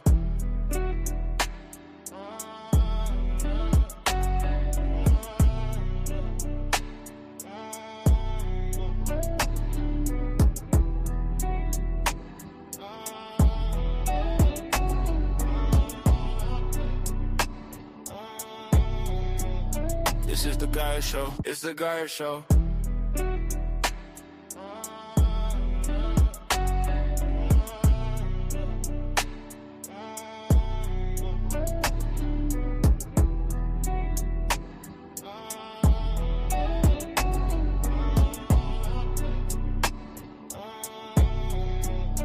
This is the Guy Show. It's the Guy Show.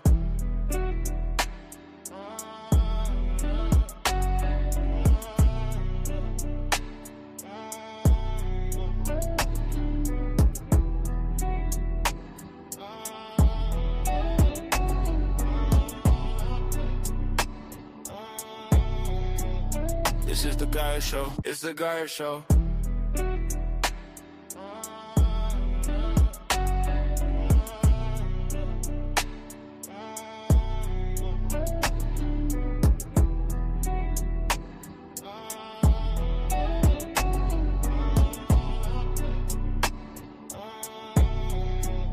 This is the Guy Show. It's the Guy Show.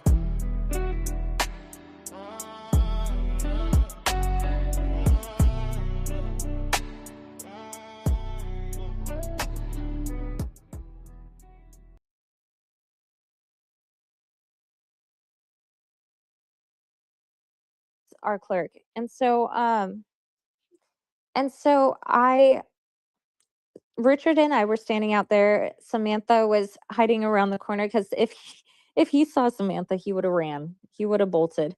And we were standing out there for like maybe almost an hour, and we were about to leave and try to catch him at the end of the day. But then as I was on the phone with Samantha telling her like the plan, I see Dan, and so we run up to Dan, and that's when I came off soft, and then I just kind of dropped the bomb. I'm like, what do you have to say about this deceased voter that you allowed to vote on you registered and they somehow voted in the election, you know? And so there were so many things, and Samantha and I afterwards did counter reactions to what he was saying because I wanted him to answer the questions, and so I didn't want to make him mad to where he wouldn't answer.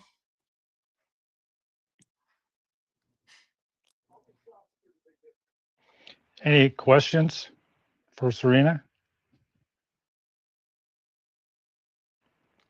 Come on, folks, grab a mic or No, ask your questions. no one speak at once. Not everyone speak at once, but like it's honestly crazy. But when you think about it, something like if you're Oregonian, something I was talking to Samantha about earlier and Richard, something I was saying, if we had a group doing exactly what Samantha, Richard, and I have done, like, they gathered the evidence and we confronted them today. We confronted the root of the problem. We confronted who was registering these voters. And, first of all, Dan Loomis, he started to blame the DMV, and then he started to blame the Secretary of the State because Dan Loomis told someone else um, that the Secretary of the State made him register these people, these deceased voters. And then he told me today that a legislator came out that reactivated these voters. So why are we, the big question here is, why do we need to reactivate these deceased voters? And now, like, I mean, we're just digging into one county and we are already found one deceased voter already. So imagine like what more is going to be uncovered. Imagine if Portland did this. Imagine what the numbers would look like for Portland. Imagine what the numbers would look like once you add up all the counties if people did this in every single county. Serena, one thing I noticed when we were interviewing him, and it only struck me after introspection, he never says the legislature ordered me or I was ordered by legislation. He says legislator, individual. He's Yeah. giving himself away that he's taking orders from somebody.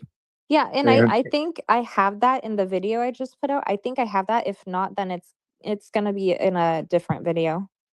yes. And I want everyone to know that we talked to Dan for a little bit after we turned the camera off. And my motivation at this point is the next election.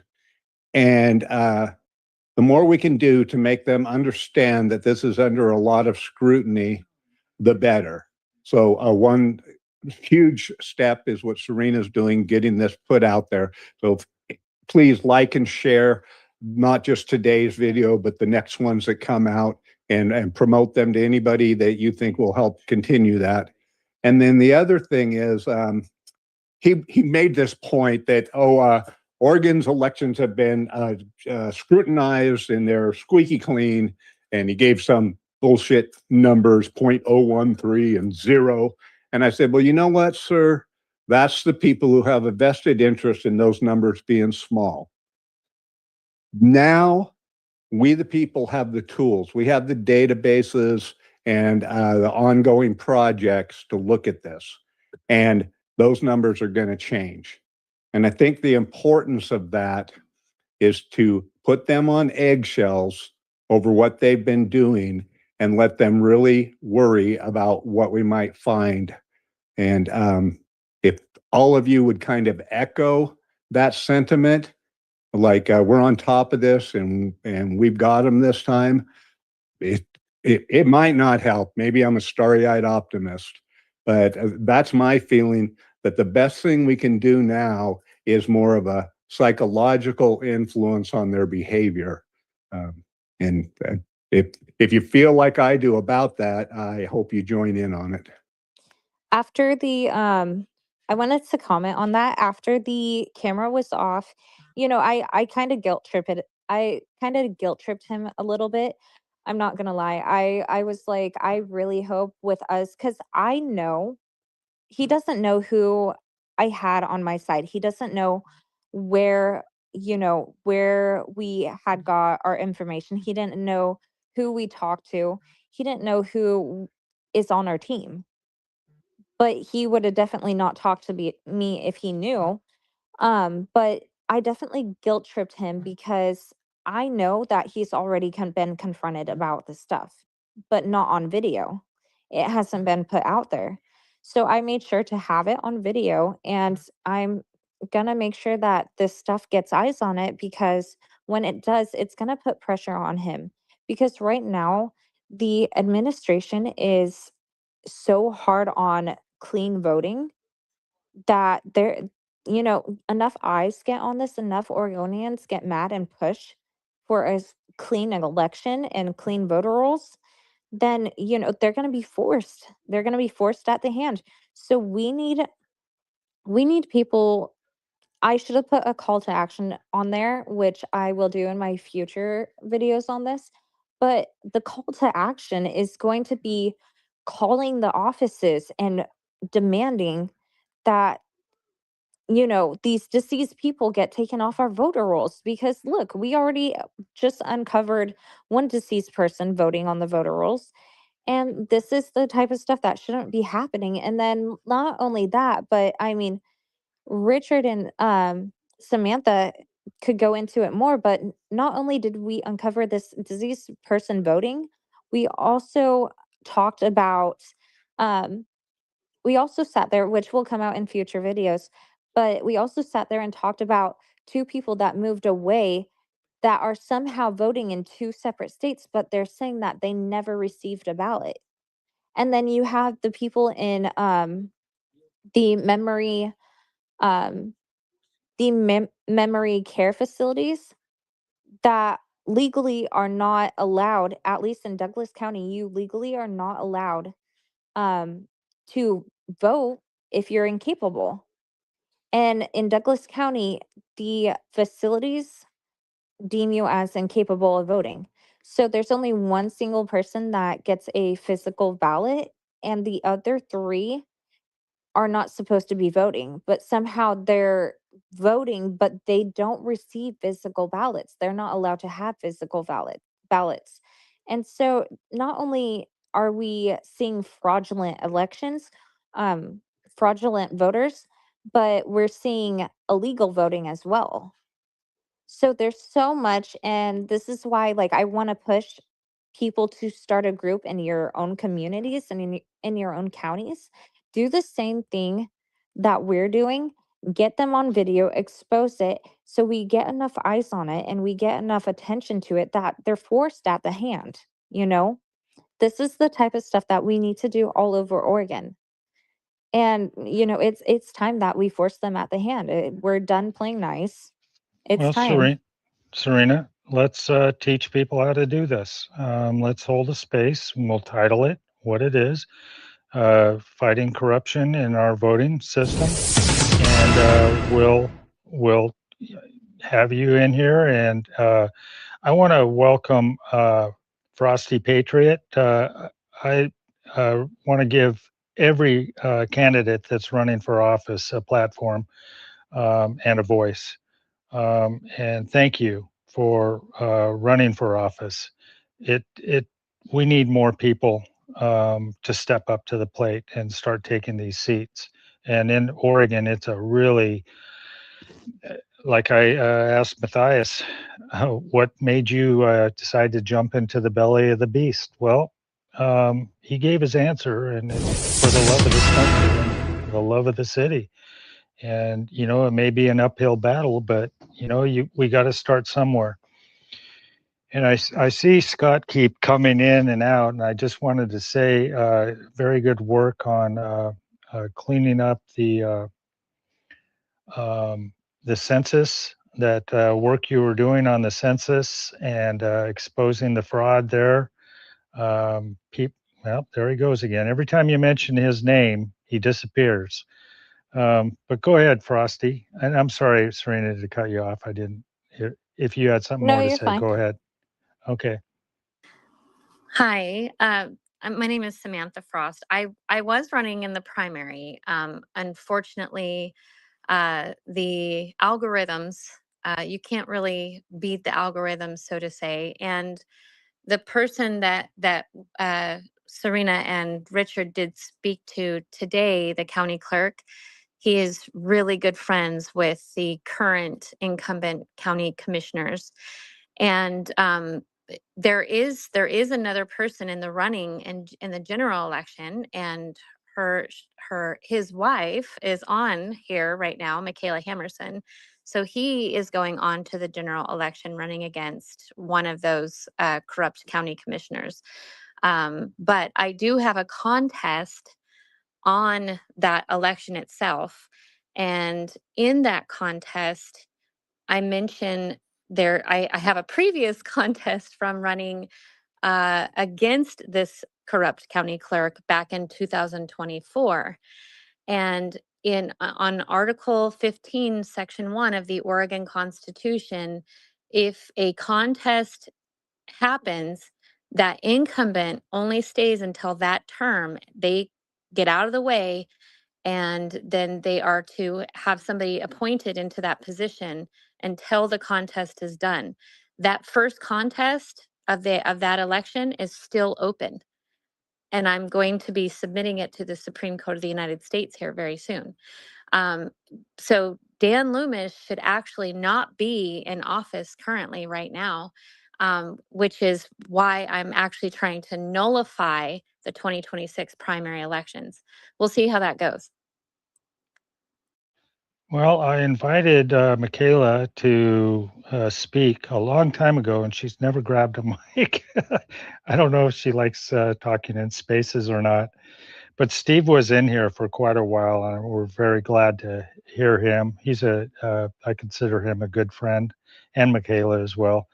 And yeah, Ben Edel gave us a rundown on all the corruption in Douglas County. Now, isn't Roseburg considered, that area considered logging country? Isn't that something that was taken away from Douglas County? Am I wrong there? No, you're not wrong at all. My father was a logger for 30 plus years. He worked for Huffman and Wright. I grew up here in the Roseburg area, and Douglas County itself was absolutely thriving in the 90s.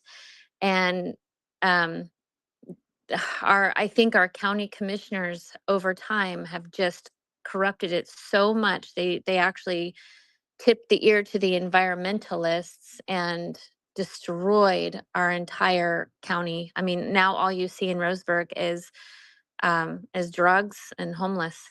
It's completely switched.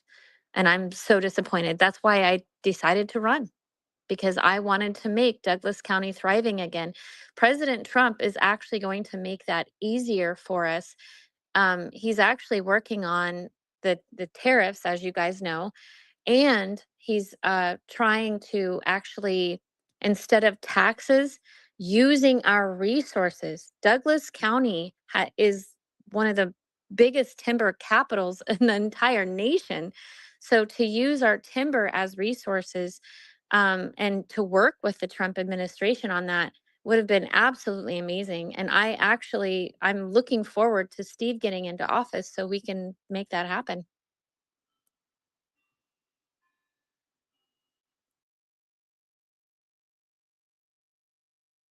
Sorry, I'm scrolling in another space and I can't see any hands. There are currently no hands. So if someone would like to speak, now's a great time. This is Rick. One of the things about timber country is the environmental impact statements that the Forest Service and the BLM have to do for logging, well, for anything. And we're looking at the end of the roadless rule right now. So this could become very important. When I was in Del Norte County, California, I pushed through with a lot of my fellow citizens an item called county empowerment. Ronald Reagan altered the original environmental laws to allow for a county to determine the preferred alternative in any environmental statement that a government agency was created. And the preferred alternative is chosen like 95, maybe even 99% of the time to be the project's goals to be adopted. And I've informed Steve about that and got him documentation from American Stewards of the Land, a Texas-based organization that I worked with back in the 90s and 2000s. And so he's picked up on that as part of his platform for running. It's a very simple action. You write up a letter to those agencies and to the White House, and you mail it off. Basically, you serve them, and they have to let the county board of commissioners then be the ones that choose the preferred alternative. This would be a big boon for Douglas County, especially getting rolling quickly on this stuff. And so if any of you can inform yourselves on that and think about it for your counties too, because really any community could benefit from having more say over what the federal agencies are doing. Well, I know that these environmental groups, the Sierra Club, I can't name them all, but I know they've been taken over by the leftist communist groups, and they're pushing. I mean, the spotted owl killed the Oregon timber industry. Are you kidding me? No, it was more than that. It was a concerted effort to destabilize this area, and that's what communism does. It comes in and it destroys, and makes people's life miserable. So they turn to the government for help. Make you dependent on the government for answers and stuff, and they're teaching it in schools, and these kids have been brainwashed so long that they're believing this lie, and all incentive. I mean, it's crazy. But one thing that losing our timber industry, because we had a beautiful land tree, I guess that's the word for it, and make roads, which became fire break, and access up into where fires are. They cleared underbrush, and I personally didn't mind the clear cutting. I didn't bother me a bit. It looked like money coming down the street. I remember log trucks everywhere when I was a kid. I rarely see one. And when I do, it's like wow, they still exist. And, I don't know if it's a land grab. I don't know what it is, but they completely shut that down, and we need to pick that up. And I'm just glad that Trump's looking at that, and he's specifically called out Oregon, I think, in um, um, putting more money into getting this back.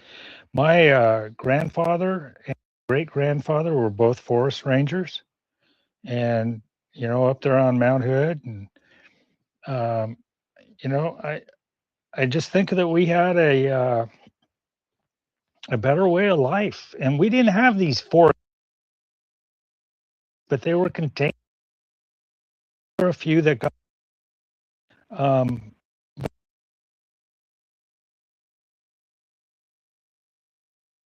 poor land management, and then you couple these homeless people that just and then you've got people just out there starting fires because they think it's the right thing to do or whatever. And I have a special place for them. But it's insane what this state has been allowed to go into. 40 years, folks, of Democrat rule, and this Yeah. is where we're at. Yeah, and Mad Dog, I was just trying to dive in recently because I saw that, there was a bunch of opposition for the people to graze their animals on the federal lands. And I was like, what on earth? Like, why are we now not allowing the grazing? And it comes down to that spotted frog, the owl, the sagebrush grouse, and this and that. And they're trying to say, oh, they need a certain amount of underbrush. And I was just dumbfounded with the fact that they are not thinking about, wildfire risks, or, the fact that these lands need to be managed, or anything. They're just thinking we actually need X amount of underbrush to be growing so that the certain little sagebrush grouse or that little spotted frog can have its habitat. And it's absurdity is what it is. And what I'm thinking, and from what I've been um when you look at other states and where this happens, when you have environmentalist groups that kick off the farmers and ranchers from being able to graze on those properties, is they're kicking the people off the public lands and claiming it's in the name of, I think it was Nevada that was a tortoise or something like that. And then after all the work they did to kick the cattle off the land in that state, ended up that the tortoise and the cow had no shared food. So in other words, the tortoise did not eat the same thing the cows did. And actuality, the cattle manure was actually a dense part of the diet for that tortoise. And so they ended up euthanizing all those tortoises. But they're using this as a cover up almost to come in and then start mining the lands for minerals. And that's where they start, by kicking off people from grazing. So that's right now happening. They're kicking the people off of public lands from grazing their cattle, saying we need all this overgrowth. And it's not computing to my brain. I'm just thinking we need to go in there like we used to. We need to manage these forests. We need to cut down all of the growth and whatnot. And some of those fires we just had that just got put out could have been so less of a fire, of a hazard, had we just had some um management. And as we were watching some of these fires, we're like, all we needed was a little cleanup one day, go through, clear out the underbrush, some of those trees, the bottom branches, and that fire would have been out days ago. So I think there's an agenda. They're using the environmentalists, and they're really betraying the public and our trust for the fact that these public lands, we need to manage them. People should be grazing their animals on those lands to take down that overgrowth, but they're claiming, the spotted frog, the spotted owl, and the sagebrush grouse, whatever they can. Um, it's absurd to me. Yes, it is. Welcome, Jim Bob. Hey, how's it going? Thanks for holding this space. Born and raised Oregon. I'm down here in Jackson County. So a number of things to say real quick. Again, I really do appreciate you guys holding this space. Oregonians really need to start pulling together, and I'd like to see more of this on X, really. So first off, I don't know if you guys remember, or I don't even know if it really made statewide news, but going back, this started 10 or 12 years ago, at least here in Southern Oregon, at the like town hall meetings and stuff around here. The left was pushing the line "Black is beautiful" in reference to wildfires, because they like the wildfires. They actually like them. They think it restores the forest. Now, what they don't know is these fires get so hot, once it hits a certain temperature, it will destroy all the nutrients in the soil, and it will take quite a while for anything to regrow when some of these fires get that hot. I think there's a number of reasons why they like the wildfires. I think ultimately, this is just my opinion, they want to shut down access to the forest for Oregonians. They don't want us to be able to go out in the woods. Obviously, we've seen they don't want us to be able to go out hunting and fishing. This new ridiculous law that, we can't even float down a river without a boating license now. In an inner tube, you got to have a boating license to float down the flipping river. Are you kidding me? We all saw what happened with IP-28, and the crazy thing is they had enough signatures. I think they did some stuff behind the scenes to throw out a whole bunch of those signatures so it would not be on the same ballot as Tina Kotek. I think that was intentional, because they had, I don't know, 25,000 more signatures than was required to make the ballot. But, Tina Kotek's on the ballot, so IP-28 could not be on the ballot, because Tina Kotek is a disaster. Now, I don't know if you guys have talked about this yet.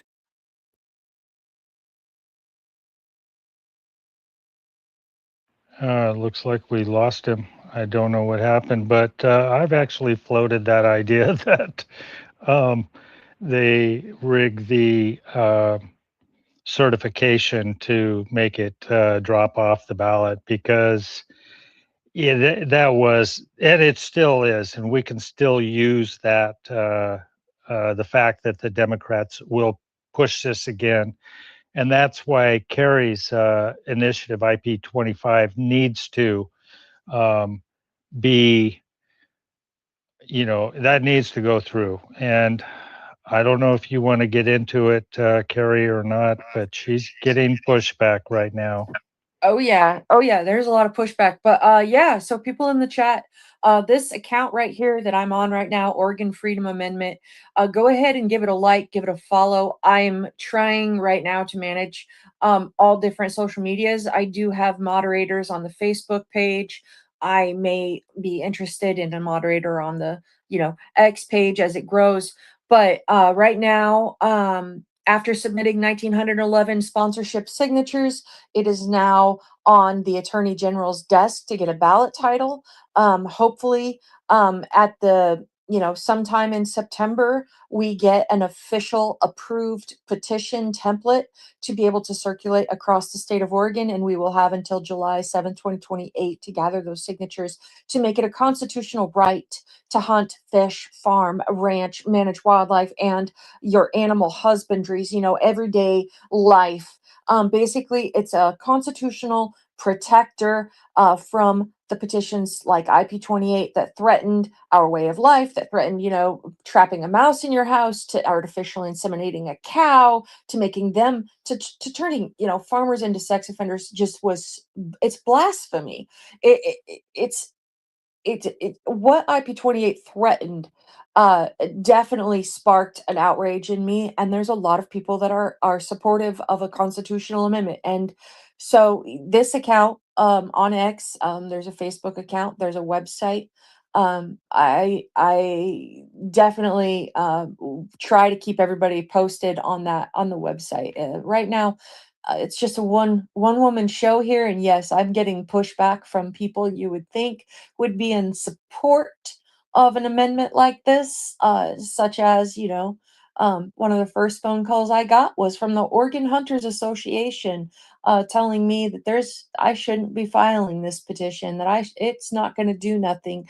The legislators are just going to do whatever they're going to do to it anyways, and acting like I don't know, that a governor cannot veto a petition. It doesn't go through the legislative process.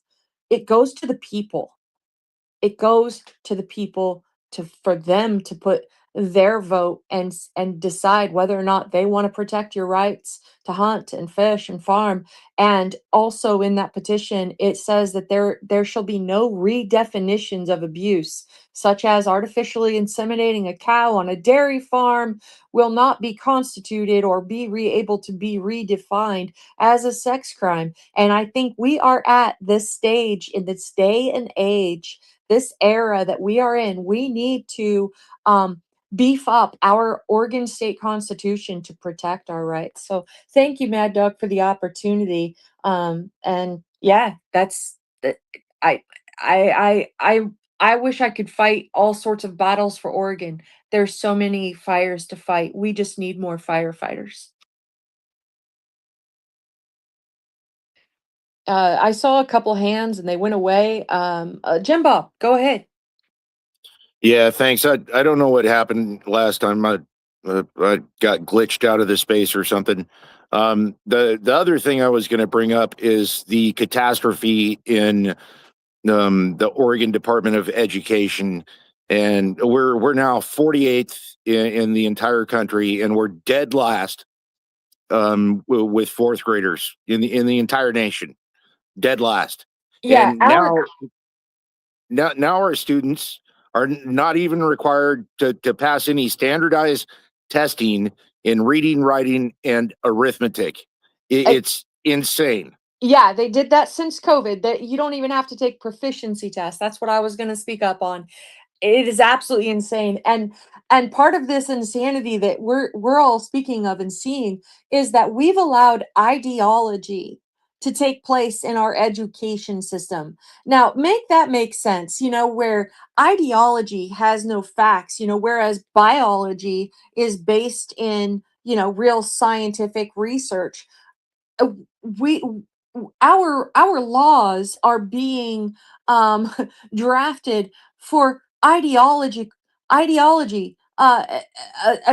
somebody's epiphany with no ground basis. And this whole thing that they've done since COVID, they actually said that it was to help the people of color, to give them a better opportunity in life by not having a proficiency test to graduate high school.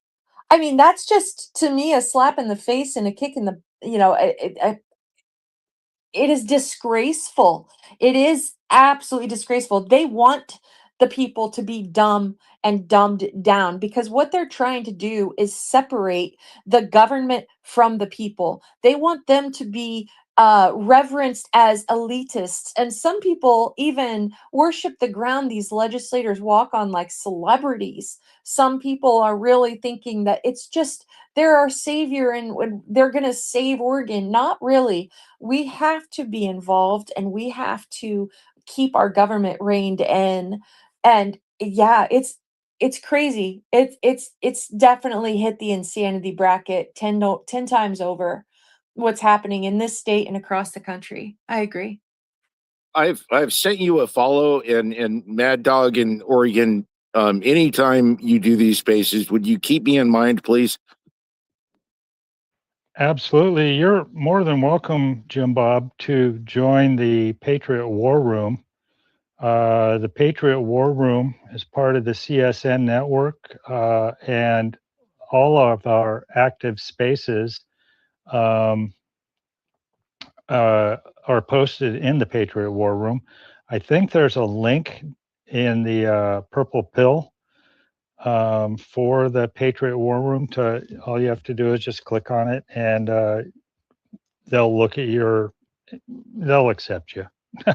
I'm sure. Patriot War Room was started by a bunch of patriots by Dear Patriot, but by a bunch of patriots that were on the ground at the ICE facility and doing counter protests, and it's grown to all the spaces that we have. We have Anita as a host. She's got her own show. It's about the family and saving our nuclear family and protecting kids. And we've got Dave that's keep men out of women's sports. It's basically on those lines. We've got Scuba Steve's got a Bible study. Amy's got it's about gardening and patriot gardens and bringing food, natural food, back into your life. And it's an awesome show. She's got some really good people on there. And we've got the Chud Lounge. I don't know how active that is right now, but and then there's all the other CSN shows that are out there. It's really, really, really a good network. So yeah, please join that, and we will notify you, Jim Bob. And I'm just going to reiterate this. This Saturday at 4 o'clock, we're going to do a deep dive on Marxism, and Sterling here, give him a follow, is going to be presenting that. It's going to be live streamed, and it's going to wake up it's going to give you information that you probably aren't aware of. We all know that Marxism, communism is bad, but I don't think people really know how bad it really is. And it's total concept and just it's just really bad. But the problem is it's hooked up with Marxism. Not Marxism, but Islam. They've joined forces, and their ideology they're opposed. Their ideologies oppose each other. They both want to take over. So they may be fighting together now to take down what they call the Great Satan or America. But once that's done, if they have their way, which we won't let them have their way, but once that's done, they're going to destroy each other. So go ahead. Yeah. I was just wanting to point out, one of the parts of this discussion has been election integrity. Like the fact that, we have dead people voting. Right Side Rebel, I don't see her in the room now, but she was talking about where, she's doing these interviews and coming up with, people that are deceased are registering to vote. So this whole I love how it can tie into the idea of why they want to accomplish the Marxism and communism and stuff like that. They know that the people won't willingly vote for it. That's why they have to, rig our elections. And I am super interested in what's happening on a federal level as far as what President Trump is bringing to the table about the 2020 election. I don't know if you guys are watching or paying attention or have the time up. It's like state by state by state is saying, oh, yeah, here's in 2020 where, this election had X amount of un invalidated votes. And then, right now in the chat, I believe Ben Edel is he still in here? I don't know. I don't see him. He didn't certify an election, and then he ended up resigning from the transportation district and getting his a character assassinated by people in the ORP because they are using that election. The I'm sorry. I'm trying to not to get ahead of myself, but there was a point also when we also had uh shoot, the guy in here that keeps leaving when every time we say his name, Spencer, is that right? Um I No, not it's it's Scott. It's Scott. Scott. Yeah. Okay. So I wanted to ask him a question. I am so curious to know how he got the juror roles, because here we have in Oregon, all you have to do is get an ID at the DMV, and voila, you're registered to vote. And that happens to, as soon as you're from 16 on up, whether it happens to illegals. And then it goes to, that's how your juror roles, when you get called for jury duty, it goes off the DMV, it goes off that registration for driver's licenses. And in Oregon, you have to be self-professed to say, oh, I'm an illegal, I can't be on jury duty. They will not check or validate that. We have no security in our election integrity here, and yet they want to lie and say it's super secure. But we had like Right Side Rebels showing there's dead people registering to vote. And I think that all plays and ties into the web of lies that they're spinning while they're gaslighting the public and dumbing us down as far as our education system as how they're planned to implement communism in this state. This is a ground zero state, and I just think we need to look at the big, wide picture with our eyes wide open. There's a evil, evil agenda out there. Just stay in the know and just keep praying. And this state is facing a lot right now, and we're not crazy. We're not the crazy ones. No, we're not. We're not the crazy ones. I wanted to give, I sent a mic to Dear Patriot, and I did send an invite to Radio Face. He's got a space coming up, I believe tonight, and I'm inviting everybody to go there. I don't know if the Chud Lounge is going to be happening or not. Maybe Dear Patriot or Anita can, if they know the schedule. Um,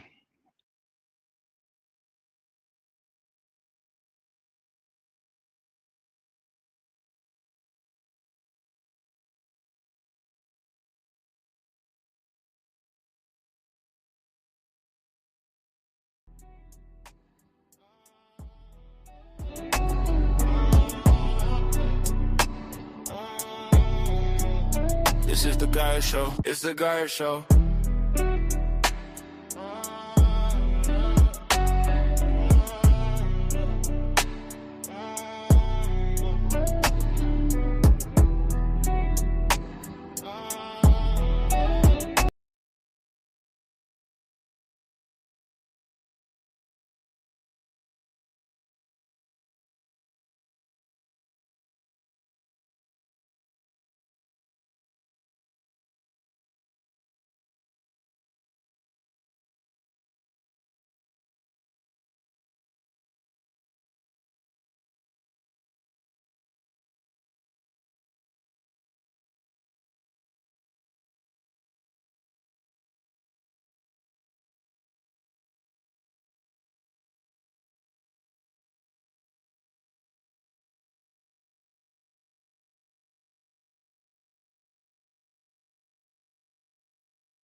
what I was.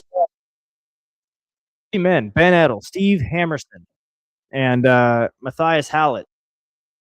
I'm telling you guys right now, we need men in office if we're going to make a real change, who understand law, civic integrity, and the prosperity of the American people, and especially the ones that they represent within inside of their own districts. So vote for those guys, man. Listen to what they have to say and get behind them, because that's just the way to go. Just the way to go. We're going to continue to report on what they say, what they bring up, the movement. I think it's good to run, democratic socialists out of office. So you got to understand what you're up against. And unfortunately, there's no political party that is established themselves as right or wrong. They're both in the wrong. And the American Revolution was about creating a set of values and a set of freedoms that are actually being stomped on today. Our forefathers would be rolling over in their graves. That's just what I'm saying. And it's unfortunate because, the American people are suffering because of it, and foreign entities are benefiting because of it. So tell me how that makes sense. I'm all for the prosperity of all different types of people, right? We're humans here. But when it comes to the place that we live, we have to make sure that our own side of the street is properly taken care of. So hope everyone's having a good week. It's been one hell of a week, ladies and gentlemen.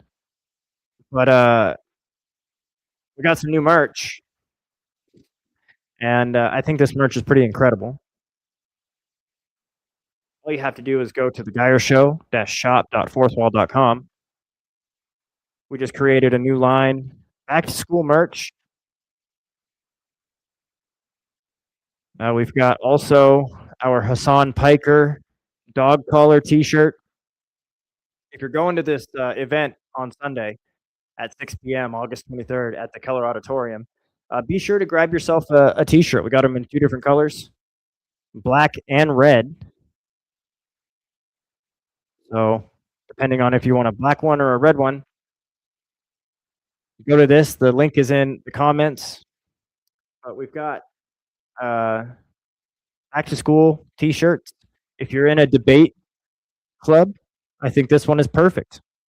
The Debate Me Bold Tee. And I've got them in multiple colors: blue, navy, red, green, white, black. The Geyer Shop, guys. 1A hats. I feel like this 1A movement's going to be huge. So you got the Debate Me snapback trucker hat. That's a good one. And of course, I drink my coffee with no filter.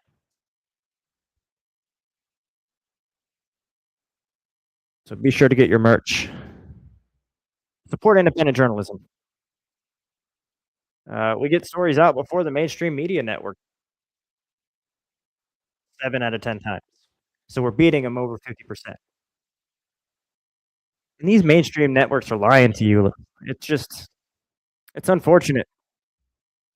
Now, thank you guys for tuning in. We're going to get back to this space and see what they're talking about here. To the U.S. I had to fight the U.S. government for years and years and years, and it cost me tens and tens and tens and tens of thousands of dollars to do it. So what's crazy is when I took my son to the DMV here in the state of Oregon to get his driver's license, he had to use his green card, his permanent resident visa green card, to get his driver's license. Specifically, when they asked, said, no, he can't vote. He's not a citizen, blah, blah, blah. Well, in the last 7 years, my son has been summoned for jury duty 5 times. And every time I have to respond because English is not his first language, So things like this I have to take care of for him. So I keep letting the county know he's not a U.S. citizen. And then 6 months later, he gets another jury summons. I notify the county again. He's not a U.S. citizen. He cannot be a juror. This has happened like 5 times now. Jim Bob, would you mind getting with Right Side Rebel and sending her a message? Because here's what I'm saying is that when you send this information to the state of Oregon, they're not doing anything about it. They're not cleaning up the rolls. They're not they're not acting in any capacity with any integrity whatsoever. This is how they want that system to operate while they gaslight the public saying everything is hunky dory. It is secure elections out there. Yeah, lies and deception all the way through. Please, I think that our eh, reporters, our the individual reporters out there, the journalists out there that aren't corrupted are doing a better job of exposing and uncovering the truth and getting it out to the people than our state is, because our state is corrupted. It's not doing its due diligence. And that story, what you are saying, you're probably one in thousands of people that have contacted the state, and the state is doing absolutely nothing, and there's no exposure to that. I would love to just being in this space. I know you're not lying. I know you're speaking the truth. I know this is happening, but we need to I hope that individual journalists hear what you're saying and they get a hold of you, or you get a hold of them in some time soon. We need to hear that truth. Thank you for sharing. Thank you very much. And one thing we really need to do is push back against what California did to Nick Shirley. That should never, ever happen anywhere. Uncovering fraud, and they call it the Nick Shirley Act to keep people from uncovering fraud. I mean, my God, we need to protect these individual journalists, these independent journalists, because they're the only ones that are really out there getting the story out. Because the news networks aren't out there. All they're doing is up there spewing the Democrat propaganda BS, and telling horror stories about Trump and his administration, and spinning shit. It's horrible. We need to, if we see anything like that, we need to all just ramp up, lock arms, and just say no. We need to go down to the Capitol building, arm in arm. I'm talking about Geyer, Carrie, Anita. Yeah, I'll grab Anita from Spokane. I don't care. I want her there. Sterling and we all need to just shoot. I'll fly Moni in. we got to push back, because nothing like that should ever happen again in this country. That's an offense to freedom of speech, and just how could they pass a law like that? Does anybody have any idea? Do we have a lawyer in the House? I'm seriously wondering how that's not against his constitutional rights.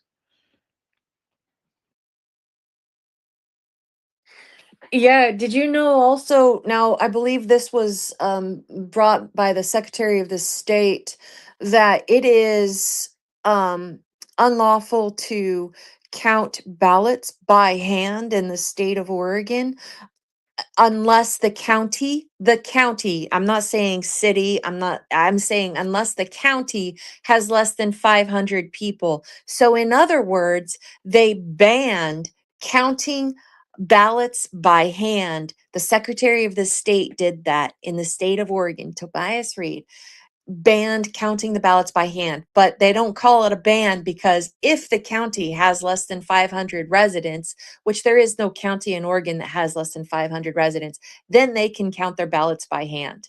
But that was literally a proposition from the Secretary of the State. And I would like to see more constitutional lawyers step up and take on these Democrats in office, even the Republicans, if they are doing the dirty deeds, I would just like to see some attorneys fight back and push back on these laws that are being proposed that are completely like unconstitutional. Like, how do you even get that to, how do we get here? How did we get here to this point? It takes money, and we do have really good attorneys, but they're rare. Steve Jonkis, he was one of the chief petitioners on End Vote by Mail with Michaela and Ben Edel. But he can't do it alone. And again, it takes money to push back against these people. They don't have to spend money to enact these things and to push these things forward. They've been selected, not elected, into office, and that's what they're doing. And this is what tyranny looks like, folks. This is and we've got Washington State to contend with too. California, Washington, and Oregon. We need to fight together. We need to because what happens here is going to happen there, and you can see it. And the same thing in New Jersey. Look at what's happening in New Jersey. Abortion up to conception. Are you kidding me? Are you kidding me? And there was some other thing that the governor just did there. That man, I just we're at war, folks. We're at war. I hate to tell you this, but we're at war, and there's not shooting, but they are the violent ones, and we can be violent. I'm not saying to be, but we can be. We're just the nice people. We're the Christian people. We've got to grab that. We've got to grab the sword, and we've got to put on the armor, and we got to get out there and do battle. And Carrie is doing battle. She's doing battle. She's fired up. I love her enthusiasm. Ben Edel's fired up, but they're getting so much pushback and so much resistance by trying to do right. And it's from the left and the right in our state. Yeah, I'm gonna land it there. Funk Master, welcome, my friend. How's life on the other side of the planet? Hey, buddy, how's it going? I think it's going fine over here. Just trying to pay attention to what's happening out there, and I'm seeing, that there's a clear understanding that now, when we saw previously, I guess growing up, the left's platform, we thought it was a platform. We thought it was a set of ideas or a vision for how things could be run, kind of, fueled by idiotic idealism and immaturity, political immaturity, lack of understanding and ignorance, being played by your emotions, I guess. But I think now we're getting way beyond that. People can see the undermining of social programs, the opening of the border, the protection of criminals, the celebration of race crimes, and is pulling the facade away that they're a legitimate political movement, and that they're actually something that is funded by outside money that poses as a political movement in our country, but is only here to collapse it so that they can take what's left over at a fraction of the value. So yeah, we just have to continue to understand that people who are very passionate on that side for what they're doing may be endearing or inspiring or something, but they're actually, all that passion is coming from a person who has been duped mentally and tricked into thinking that there's something positive or there is some redeeming quality to the policy that they're supporting, be it sex changes for children or mandated vaccines or forcing people to cover their face. It never seemed to be enough. When I was growing up, decade after decade, it was never enough. Oh, well, let's talk about kids' rights to divorce their parents. oh, let's, you know, legalize all drugs. You know, so yeah, it's become more clear. There's still some people who are a bit doubtful about it, and classic Democrats seem to be more in between a rock and a hard place because you know they have a real conflict because they don't know if they can bring in. I was in actually Mad Dog was sitting in there too last night in Iranian space, and they were talking about how there's some people who hate their political opposition so much that they would bring in Islamists. It's like it happened there, like it's happening here now. It's like our political opposition in our country is brain dead people who, you know, let's be honest, they subscribe to morality. Like that's what the left is. It's like a morality subscription. If you don't do anything, you don't achieve anything, you aren't anything. You're just a slovenly bag of indulgence. Then they'll say, well, here's the thing that you should feel upset about. Somebody did something to you that you didn't know they did something to you, but somebody's done something to you. And that's why you're, you know, unsightly and horrible in your behavior. So that's a huge force. You grab a bunch of really low quality people and tell them, hey, actually, you know, there's a reason that you're a low quality person. It has nothing to do with you. Then like the clouds will part and the sun will shine through, and you know, harp music will start playing. It really moves someone. You know, it's a weird thing, psychology, anyway.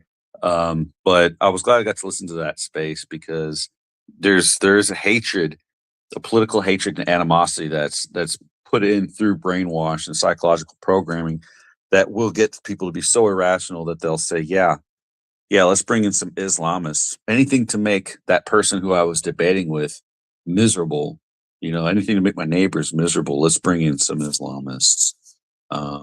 Getting involved locally is the key. We all have to pick up that as a responsibility and think of it as something that's important. If you want to complain anything about your country, if you don't want to complain, then don't do anything. That's fine. But if you haven't done anything, I don't want to hear shit because I was out there protesting 16 years ago too. So I don't want to hear shit at all because most people had their thumbs up their asses when I was out there complaining about this stuff. But if you do want to know how to make a difference, our host, Mad Dog, is a great person to go to. And if he's ever in any other spaces, I usually follow him in there because there's tremendously informative. And we were chilling in that Iranian space last night. That was lit, wasn't it? Yeah, it was. I had to reset the space, so I didn't hear half of what you said. Sorry, Funk Master. It was getting ready to crash on us. I was making fun of tall people. That's all. Oh, thanks. Anyway, I'm going to open it up to conversation, and we're going to close the space at the top of the hour. I hope my co-host can hang with me on that. Okay, cool. Let's go ahead and throw out some mics to anybody. You got something you want to talk about? Let's go ahead and open her up. This is open mic. We'll do popcorn, see how that rolls. And let's have a good last 20 minutes of this. All right. Yeah, you mind if I give Funk Master a little feedback? Some of the things he was touching on, like the fact that, you know, the sex change surgery for children, and I don't know where Trump is at, but he's trying to make a federal ban on sex changes for children. And you better believe it that all of the Democrats, what he was saying, the moral virtue signaling that they do, they are so divided. They are like so anti-Trump that they will literally probably try to attack Trump or sue him in some way with using our tax dollars to defend sex changes on children rather than affirming children in the bodies, the God-given bodies that they were born in. They want to affirm children to be sterilized, completely altered, and they would rather fight tooth and nail than accept any kind of federal bans on that. I just I hope Trump gets that ban approved. I hope it goes through the federal courts and it's banned because it's child abuse. It's straight up, it's child abuse. I'm 1000% opposed to performing sexual mutilation on children. 100,000% in opposition of that. Anyway, yeah, thank you, Funk Master, for coming up. You just spark a fire in me that just, it's, there's a lot. It's an insurmountable, it's an overwhelming amount of things happening that we definitely need to unite and stand against. So appreciate you being here. Go ahead, Go ahead, Amy. Amy. Okay, I wanted to post something in the purple pill, but the Mad Dog doesn't want me in there. Just kidding. I just can't get in for some reason. I've had problems. But anyway, I just wanted to bring something up about the timber industry. I don't live in Oregon, but I do live across the bridge. And I grew up in Gresham, and so it's my home, right? And I saw some type of documentary or something last year about the timber industry and how China owns a lot of land, timber in Washington and in Oregon. And I tried to see what foreign, if other foreign countries own lumber or timber, but it's being vague, especially in Washington, who owns the timber and how much. But I just wanted to put it out there that, there's a lot of influence, even from, like we say, not in our own country. So enjoy. God bless everybody. Yeah, I believe here in the state of Oregon, there is a former CCP member that owns approximately 100,000 acres of Oregon and 200,000. 200, 198. 198. That 198,000. was it. I was thinking about the 98,000. So yeah, thank you, Mad Dog. Uh, and the the way our timber, so we don't manage our forests and we're not out there getting, doing timber sales, but this particular private owned, land, they are definitely, they're going in and then they're selling that timber back to us. All they have to do is take it 10 miles off the coast of Oregon and then bring it back, and now it's foreign timber, so now they can, upcharge it. There is absolutely foreign interests in our lands, 100%. And I will probably reach out to Sarah Huckabee Sanders, or at least look at her book on how she got rid of China. Like, she literally was like, no foreign purchases of our land in Arkansas. And even though there was land owned by China, it is no more. Like, she just did some serious saving of her state. So yeah, that we gotta keep track of what's happening, who's buying our land, and especially foreign interests. And there's also foreign funding in our education system as well. Yeah, we got to be diligent on getting the information on what data centers are, the environmental impacts, and how that's going to go, and how that corresponds with the shutting down of our timber industry. The fact that the Chinese owns close to 200,000 acres, and where that land actually is.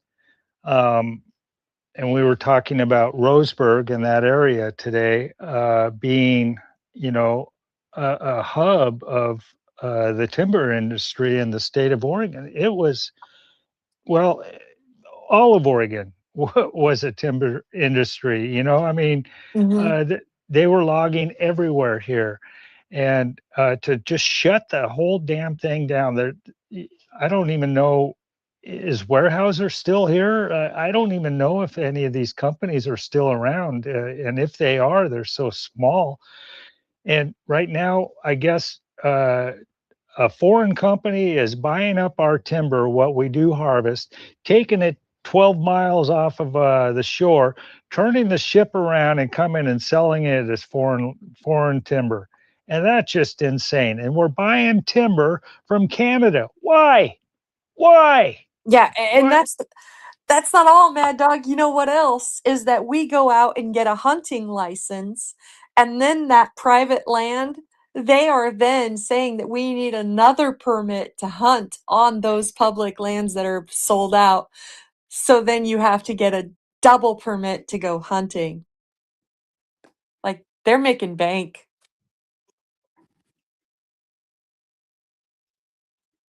So I see two hands up. Jim Bob, you still have your hand up?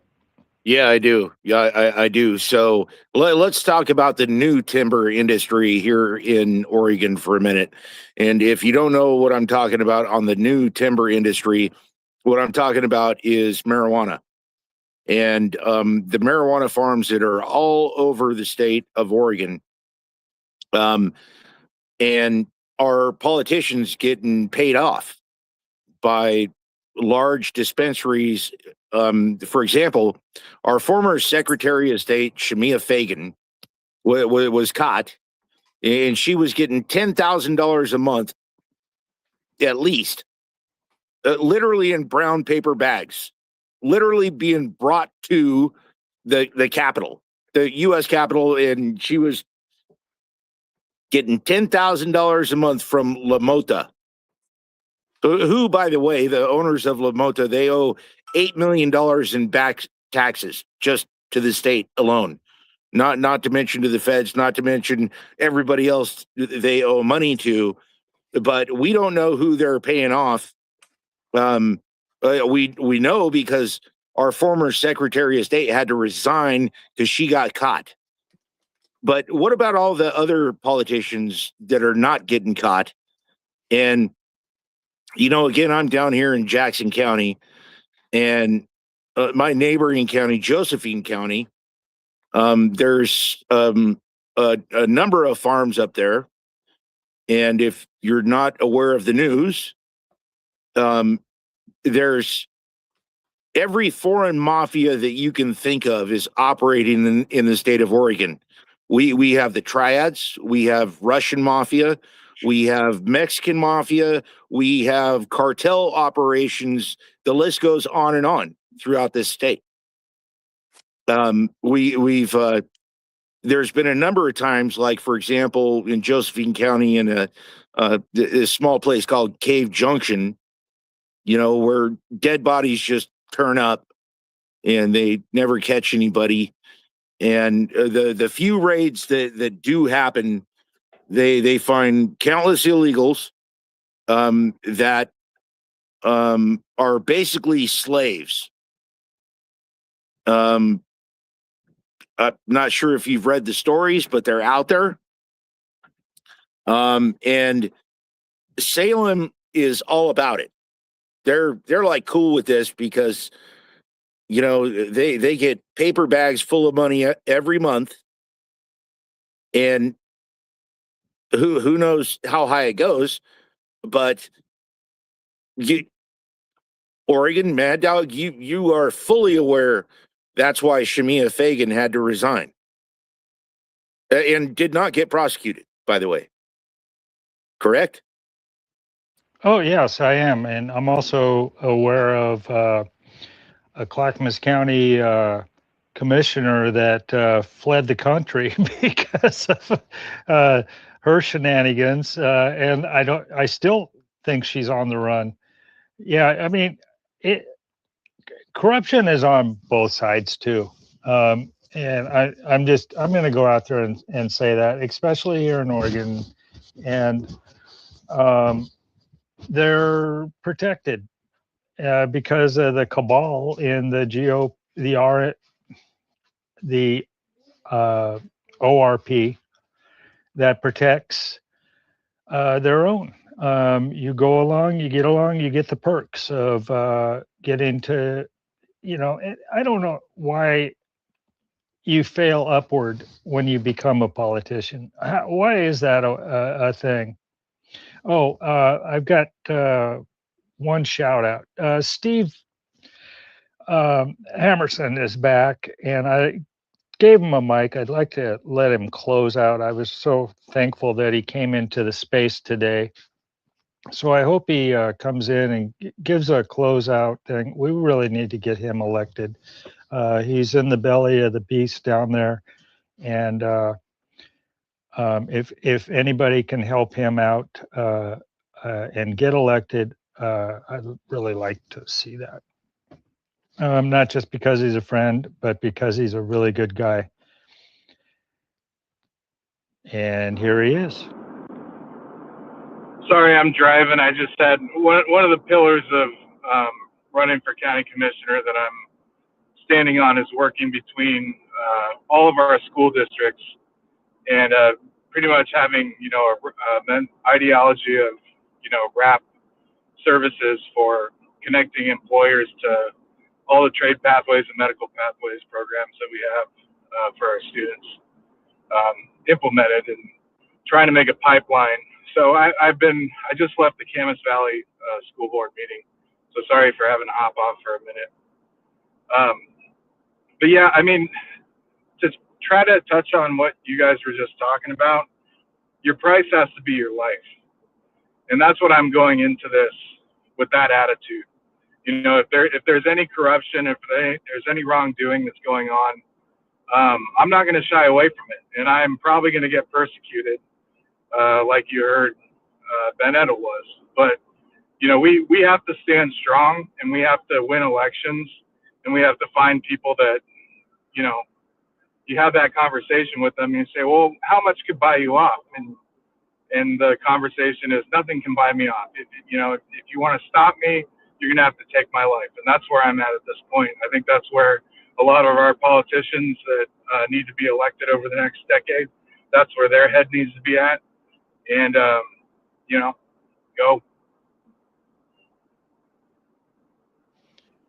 We need 1,000 more of you. We need 100,000 more of you. It's just like Trump. Look at that guy. He knows he's got a death sentence on him, 24/7. He's got to be watched and covered and prayed over. And Steve, I'm going to pray for you. I'm going to pray for every politician that's out there trying to do the right thing. And I just wish there were more people out there. I wish I could. I can't financially. I just don't have the knowledge, and I don't have the temperament. Too much of a. I'd wind up getting in fisticuffs and on the 6 o'clock news. Maybe that's one way of getting elected. I don't know, but I just don't think that's for me. Hey, Mad Dog. Yes. I was speaking of Mr. Trump. I was just curious if do you think the people of this chat would want to hear a letter from Mr. Trump from earlier this year, March of 2026? Any show of hands on that, or If it's coming from you, Carrie, and you think it's the right thing, I think we need to hear it. Well, yeah, I'd like to share what Mr. Trump wrote me in March 2026. He said, "Dear Ms. Goodhart, thank you for writing to me and for sharing your thoughts. Every day, I am fighting to make your neighborhood safer, make your cost of living more affordable, and keep the American dream alive and flourishing for every family and every community, no matter what state you live in. My administration is doing this by bringing common sense back to our government, economy, and culture. We are once again proudly upholding the laws, values, and way of life that have made America the greatest country in the history of the world. My administration is restoring safety to our communities, prosecuting criminals to the fullest extent of the law, clamping down on so-called sanctuary cities that harbor illegal aliens who thrive on your benefits, take your jobs, and drive up housing costs, and deploying federal resources to the cities and states that have abandoned their constitutional duties to protect American citizens. As a result of our efforts, the murder rate across our nation's biggest cities have plummeted to its lowest level since at least 1900, marking the biggest one-year drop in recorded history. America is also seeing dramatic reductions in rapes, robberies, aggravated assaults, vehicular homicides, and overdose deaths. And the reason is simple. We are on the side of the American people and law enforcement officers, not the criminals. To further protect American citizens, I am working every day to make our country great again and to restore prosperity, opportunity, and affordability to our economy. Left wing politicians in far too many states have imposed crushing taxes and regulations that make it more difficult for hardworking families to succeed. Since I returned to office, I have taken swift action to reverse these high taxes and regulations, including making permanent the largest tax cut in American history and eliminated taxes on tips, overtime, and Social Security. We have already delivered billions of dollars in savings to the American taxpayers on the national level, and we will not rest until we dismantle the massive state level fraud empires that are built on the backs of law abiding citizens. My administration is ushering in a new revolution in common sense, and I will never waver in defending our liberty, our Constitution, and our glorious way of life. Sincerely, Donald Trump. Thank you for that. You know, that sounded like him. There was just enough about him in there that made it sound like him, because I love the way he speaks, you know. Facts.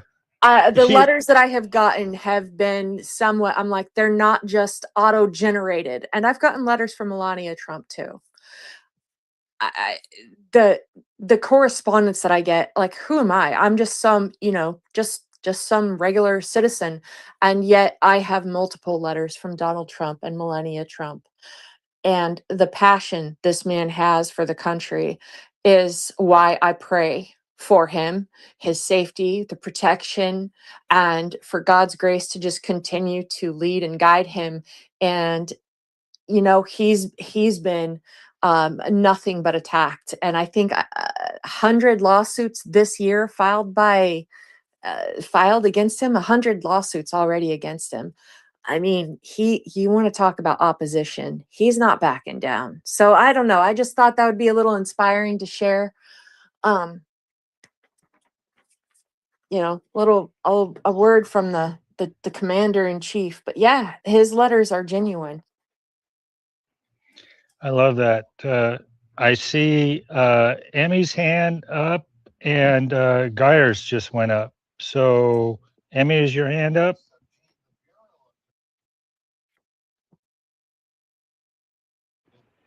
Geyer. No, it isn't. Sorry. Oh, okay. Geyer, your hand up? Yes, we can.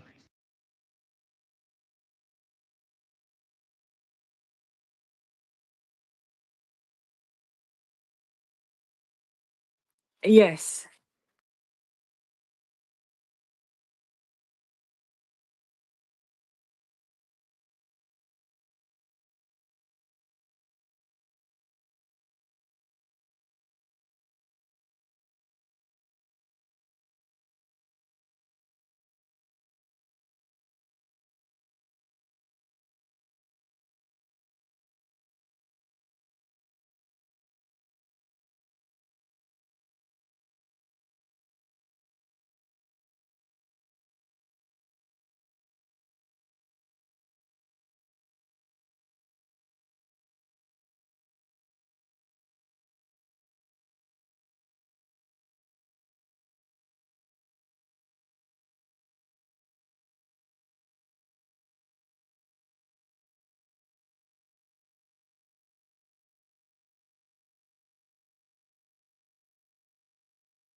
Thanks, Guy.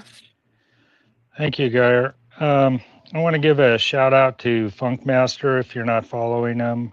He's a great, level headed guy on the other side of the planet that holds a morning space called the Spliff Lounge. He is your cannabis connoisseur. Um,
Have I been talking the entire time and there's been no microphone? I got to do that whole spiel again, but that's okay. We'll do it right over again. Guys, that has been a great episode of The Geyer Show. You found out what's happening in Portland, Oregon, and you found out what's happening down in Roseburg, and you found out what's happening all across the state. Guys, we've been taken over by Democratic Socialists of America. Our cities are burning. Our wildlands are burning. We haven't cleaned up the floors of our forest. We have terrible management. We have terrible policy. We have terrible leadership. Public office is supposed to be something that is great. We have dumbasses in our public office right now, and it's absolutely despicable. And I think it needs to be completely just audited. That's why we got 3 people. 2 people in particular, one running for a county commissioner, one running for District 3 and city council. Luckily, we've got a Republican governor that's, making some leeway. But it all starts within your own districts. And guys, there's a bunch of bullshit happening. And I'll tell you this. I will tell you this. There's somebody within Clackamas County is being investigated for an ethics violations. That man allegedly appointed his father into a certain board position. That guy also appointed Brian Escherer. Brian Escherer is a part of a board, and he's got this certain position. And you should really see how these people talk to each other in private group chats. Don't get Geyer into a private group chat if you don't want me to expose it. And that's exactly what I'm going to do. I already have. Because it's disgusting. It's disgusting. There's no bird here. Because it's lost both of its wings. One wing can't make a bird fly. You got to have both wings to make the bird fly, or the bird's just a freaking rat. Vermin crawling all over the ground. What do you call a bird with no wings? America currently. That's all I got to say about that. Guys, buy my merch. We'll see you guys August 23rd to fight against, not physically fight, but fight the good fight with your voices. Bring your microphones, bring your megaphones, bring yourself, and go on to my American Absolutist website. Check that out. Go on to our merch platform. Get a Hassan Piker dog collar t-shirt. It's only $12.50? Doesn't include shipping. But if you get over $50 worth of items, you get free shipping. Shipped anywhere in the United States, Canada, possibly Mexico. So, órale.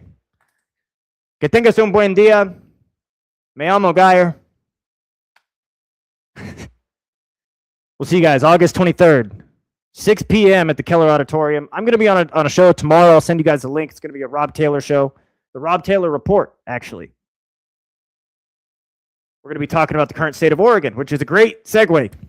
A great segue. Like, share, comment, subscribe, donate. We got some great things coming. Whistleblowers blowing the whistle on a bunch of things.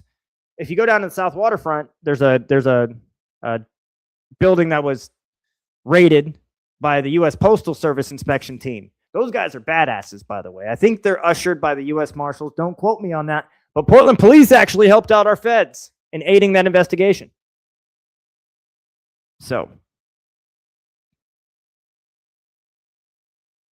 that's what we got going on. We know that name. We know that name, Raven. Raven was the person that was inside of the building. They said, Raven, come out with your hands up. And typically, when the U.S. Postal Service inspection service does a raid or a warrant, issues a warrant, it's either for 2 things, most likely. Contraband or fraudulent activity. And we all know that area is filled with money. So, who knows? Maybe we might go down and do a little bit of our own investigation on that. We know that we know the name Raven. We don't know who this Raven person is. If anybody has any details on that, please send that to the email, and that's going to be in the comments. What do you guys think?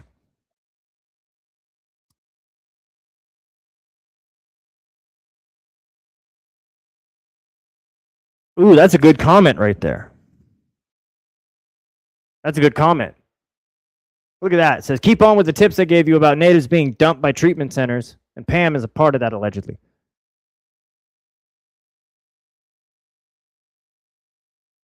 Natives, the reservations are on fire down south too, and up north.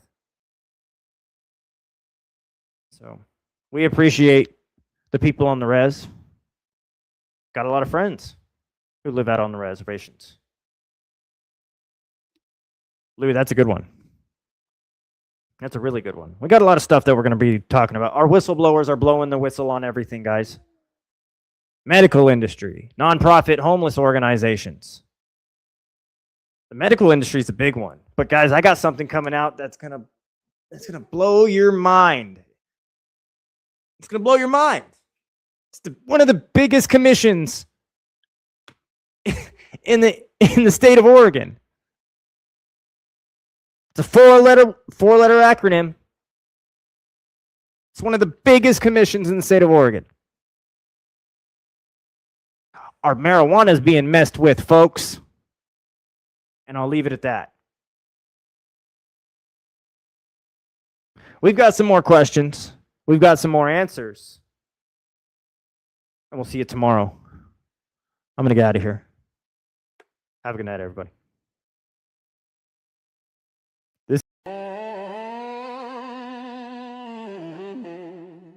This is the Gaia Show.